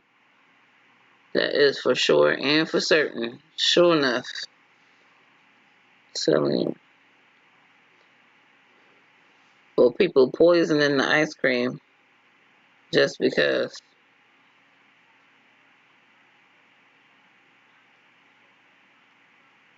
Telling you, these kids here can't even wait on the corner for the school bus early in the morning without somebody trying to snatch them. Remember when I first moved here? I'm thinking I done moved to the city with Disney, with Mickey Mouse, and everything was love and light. I turned on the news. It was kidnapping, kidnapping, kidnapping, murder, murder, kidnapping. I'm like, where did I move? What in the world? Yeah, West Coast, y'all got us hanging out. Shoot, less than 25 minutes. I'm getting tired. All that rice with that curry about ready to take me down. About ready to take me down. Me and Baby G gonna go get in the bed and curl up.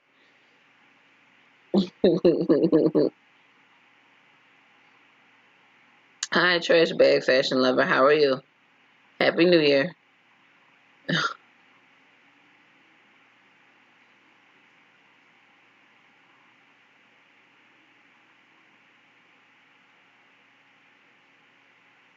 Ah,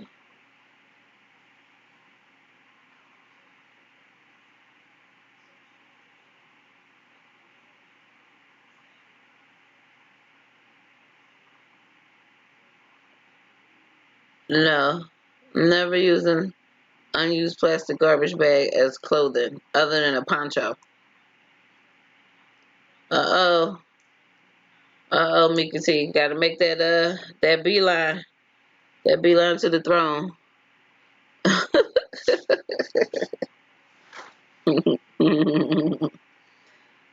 Either the beeline to the throne or you just ready to take it in.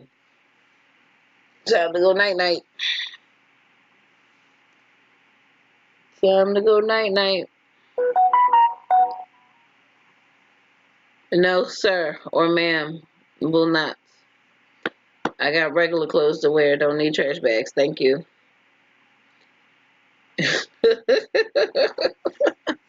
I'm telling you. I had one guy posing as Dr. Phil talking about how can I help. Well, one time. Madness. I think I think the stream app that I use. It's a gaming app. So most people use it when they streaming video games, I guess. So when I go live on it, it must be broadcasting somewhere else, and so they come in here. They usually like little kids or whatever. But I think people just got too much time on their hands, to be honest. They just go around looking for lives to just infiltrate, I guess.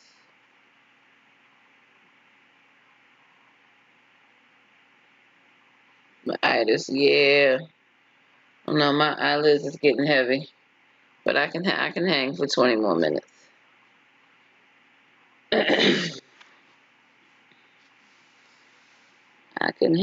20 more minutes.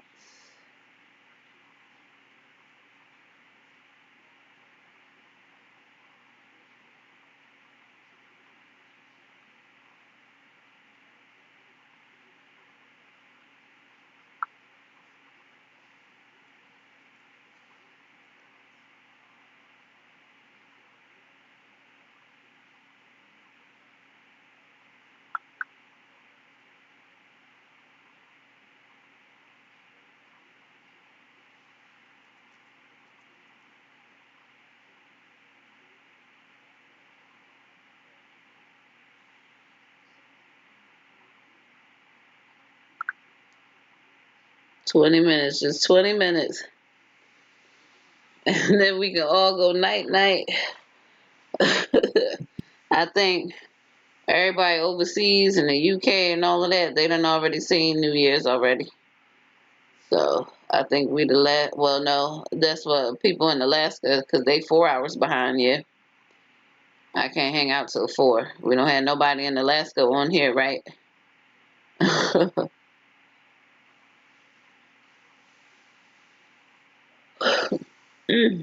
Uh-oh, the yawns are setting in. Sorry, ladies.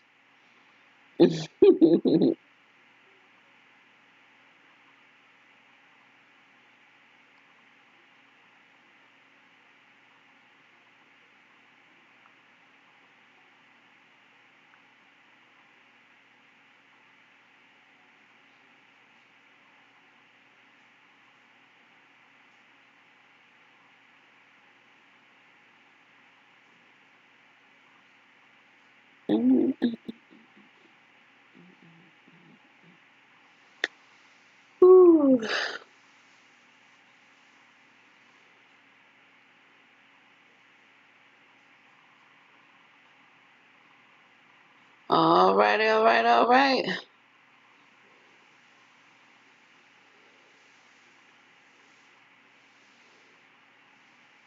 So, Marquita, that means you you start, you're doing a FET, that means you start like your estrogen, right?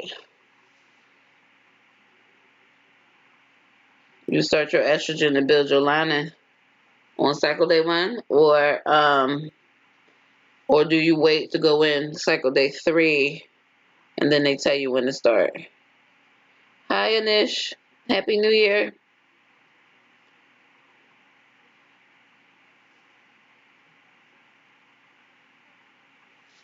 Sure, ask your question, but be polite.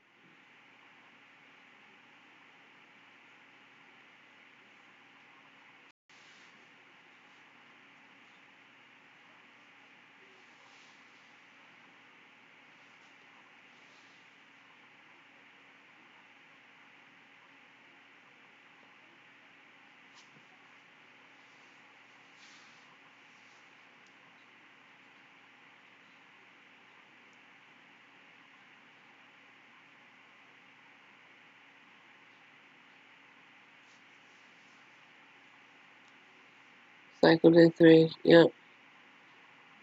Alright. Yeah,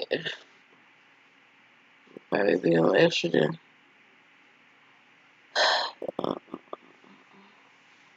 Alright. Doesn't quite like, we'll probably be starting the new year with a new cycle.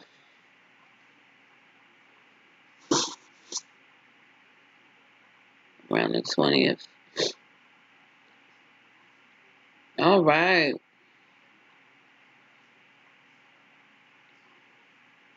A friend of mine, her oldest son, his birthday is January 20th.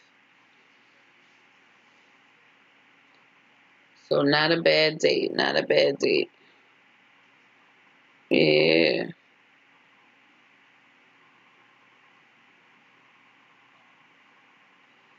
Marquita, have you done any ERA testing?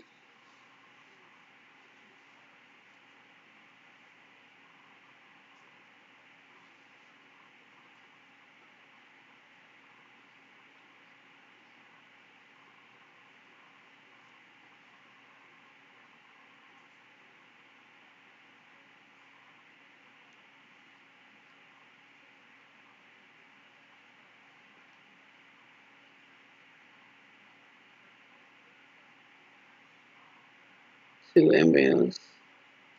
Okay.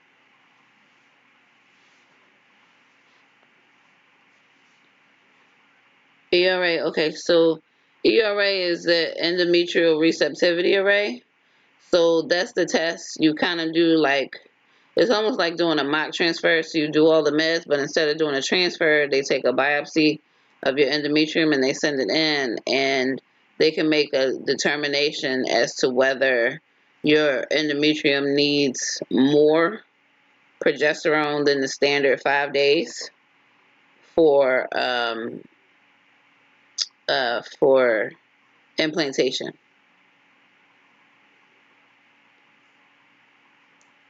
Yeah. Yeah, Lady Leo, make that a resolution to make your appointment. All it is an appointment, no commitments. Just make the appointment. So I would say most doctors they don't suggest doing the ERA until you've had at least 3 failures. Um, I insisted that my RE do the ERA before I did a single transfer because I only had 2 embryos. And they were PGS tested, but I only had 2, and I worked too hard for something like 12 hours less or 24 hours less of progesterone to waste those chromosomally normal embryos. So it's possible maybe your doctor hasn't suggested doing the ERA if you've not had your embryos PGS tested, and the assumption might be that it might be the quality of the eggs or something like that. But it's an expensive test. Of course, insurance doesn't pay for it, but it can be worth it. And I will tell you, well, I'll tell you this. My friend, the one who sent the gifts, she had one embryo. It was not PGS tested. She did get pregnant with IVF, but she miscarried, I think around 9 weeks. And she did an ERA. After I asked her if she had done it, I explained to her what it was. She did get an ERA done, found out that she needed an additional 12 hours of progesterone, and her baby was born, I think, 4 weeks after baby G. She had I think she did one more thing of IVF. She had one embryo. She had two embryos that came out of PGS testing. Her first embryo failed. She did the ERA, and her second embryo took. On her, that's after her second retrieval. So if you have early miscarriage and perfectly normal embryos that don't seem to take, it could be a receptivity issue. So I know you've been trying a lot, and it's just, you know, it's something to consider. I'm not saying you should do it before your transfer. It's just something to consider as part of your process, just to rule it out. Just to rule it out. But it is an expensive test, so I can understand why someone might opt not to do it. But I will tell you this: of all the women who've experienced multiple transfer failures with PGS normal embryos that have done the ERA, I have not seen a single woman who's done the ERA received a result that indicated they needed additional progesterone that did not have a successful pregnancy the very next cycle with the recommended amount of progesterone, recommended amount of time of progesterone.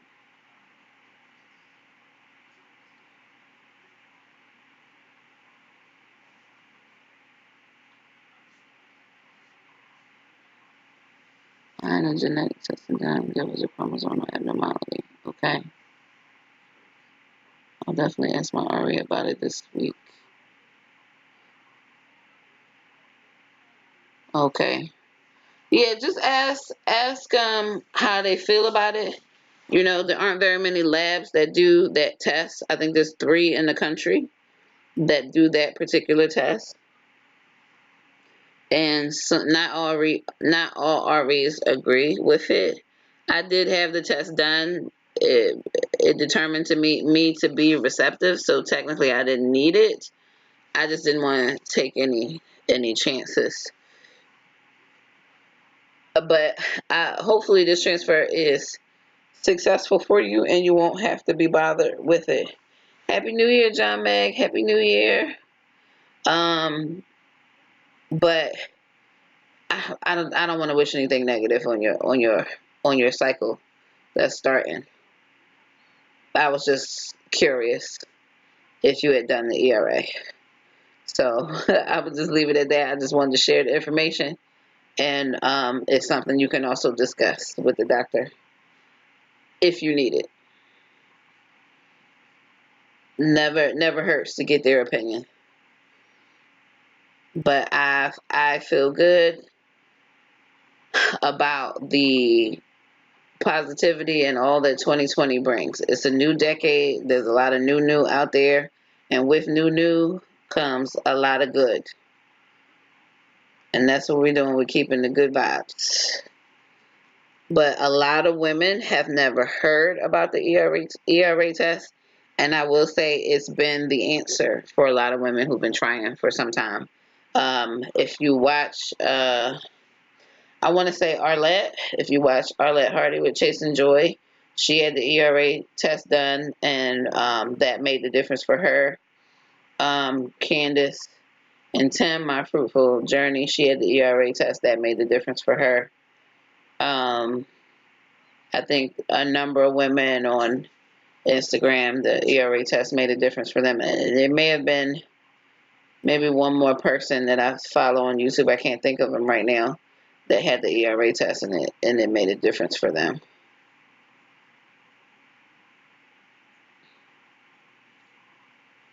Yeah, it's the ERA is typically something they don't bring up until you've had a number of failures.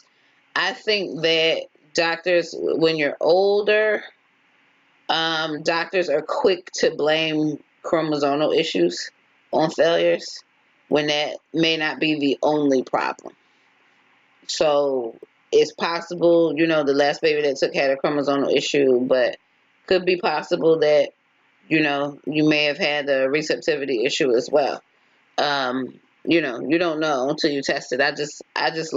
I like having the information and rule the stuff out. I just wanted to rule it out. I didn't want something that simple to be the reason why the embryos I worked so hard for failed.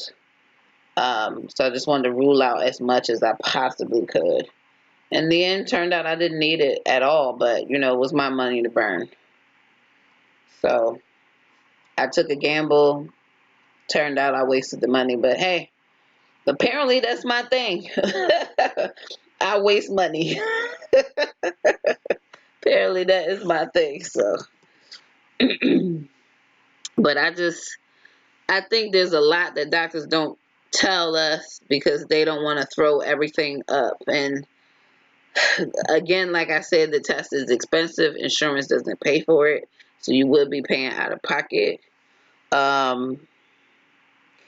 So it's just I think the test cost me what $750 or $850, something like that, or $825 for them to test the biopsy.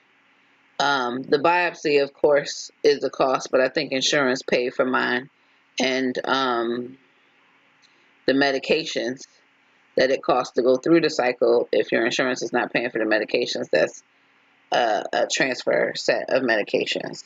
So for me, I'm a hoarder of information, and I just wanted the information, whether it made a difference or not. I wanted the information. Better to know than not know in my book. Yeah, but certainly ask. I mean, there are lots of things these doctors don't tell you. They don't tell you about things like the ERA. They don't tell you things like, some doctors don't even tell you about PGS testing because insurance doesn't pay for that either. So they don't necessarily bring that up. They don't tell you that subchorionic hematomas are much more common in IVF pregnancies than they are in natural pregnancies. They don't tell you that. A lot of women have no idea what a subchorionic hematoma is until they experience one. And it's very traumatic to believe and think that you're miscarrying your baby when that's not the case. So it's tough. It's tough. Maybe the doctors are walking a fine line about how much to scare you, but I'm always on the side of knowledge is power. Tell me all there is that I can expect so that I don't freak out when something happens,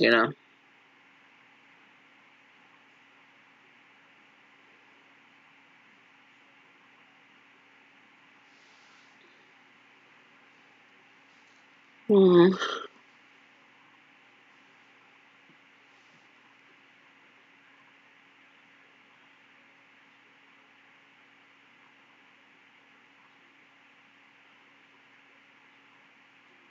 yeah. I haven't experienced a miscarriage, but I have lost an embryo transfer. I can't say one is more painful than the other, but you know, anything we can do, we work really hard for these opportunities, For something as simple as an extra half day of progesterone to make the difference just seems ridiculous to me. They charge too much for the science I'm grateful for it and thankful for it, but they charge way too much. There should be ways to make this a lot more affordable for people.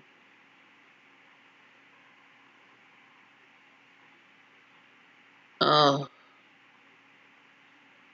oh, Marquita. Silly mommy, so sorry for you as well. Oh, so sorry for your losses.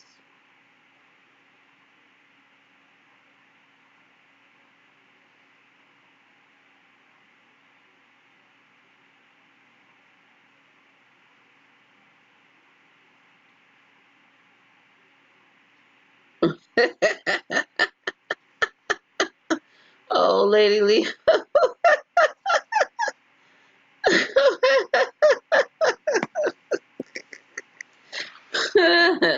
It always helps to bond over some top ramen, man. I'm telling you.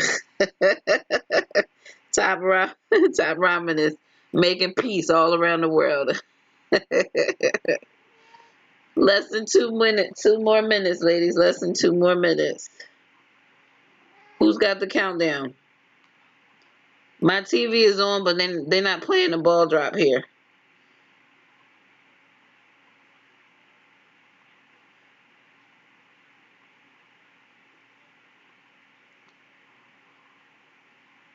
My baby was fine. The next pool.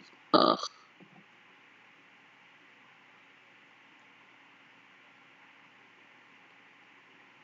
Ugh.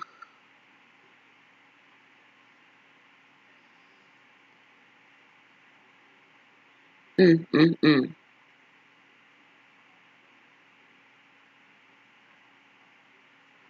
You ladies are so strong. Stronger than you know.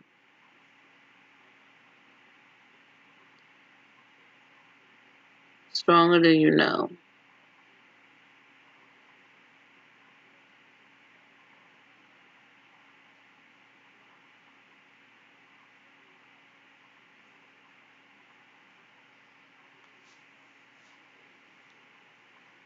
We're all stronger than we know, man. And it can be hard to realize that strength in the face of adversity, but it's the strength that gets you through it.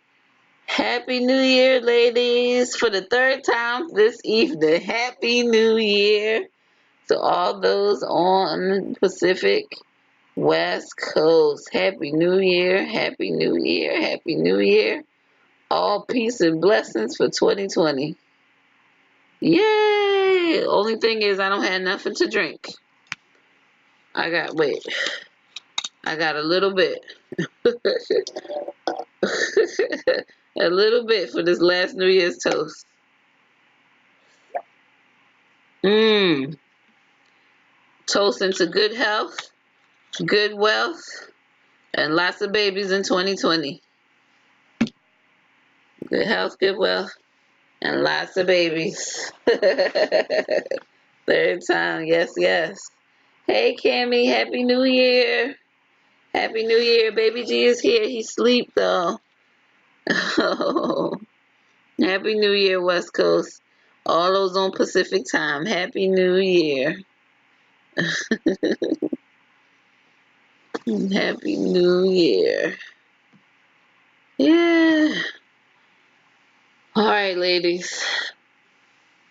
I don't want to keep yawning. It was a pleasure hanging out with you all this evening. I know we did this last year. I don't know how many years I can do it, but I'll do it. As long as you ladies are here with me, I will be here with you. You're welcome, sis. Make that phone call on Friday or Monday when the doctor's offices open back up. Make that phone call. Matter of fact, they're a clinic. They should be, well, they may not be open for the new year. Maybe they didn't do any cycles, but give them a call on Monday. Put an alarm on your phone to make that phone call and get that appointment done. Yes, yes. And toast to self-advocacy. Yes, Mika T. Yes, yes. Good health, good wealth, self-advocacy, and lots of babies, babies, babies. We can do it. We can do it. We can do it. If you're in the fight, stay in the fight. Baby G hosting the next one. Yeah, yeah, he conked out on us right after that New Year's. He can't hang with the rest of us. He can't hang. But he is still here. Yeah, yeah, he's stretching out. Yeah, we can't see you, Baby G. There you are. Say, yeah, Happy New Year, West Coast. Happy New Year. Ah. Oh, your phone's ringing, Lady G. Lady Leah. Your phone ringing. It's New Year's. Nobody calls anymore. All text messages now. Nobody called. Nobody calls for New Year's anymore. All text messages. I guess that beats getting all circuits are busy now when you try to call people on New Year's. And you end up talking into the wee hours of the night. Good night, ladies. It's been a pleasure. I'm going to end this live. Good night. There are 9 people who are on here. I guess I'm one of them. But we've been on here for 3.5 hours. Good night, good night, good night. It was a pleasure. I had a great time eating and drinking non-alcoholic beverages, of course, and having great conversation and even praying with you ladies. Thank you so much. We are matching. We are matching. Thanks to Lady Leo. We got matching pajamas here today. We are matching. Yes, we are. He's got footies. I don't. Good night. Oh, they all texting you. That's what's ringing your phone. Ah. Good night, ladies. Sticky baby dust. Bye. Good night.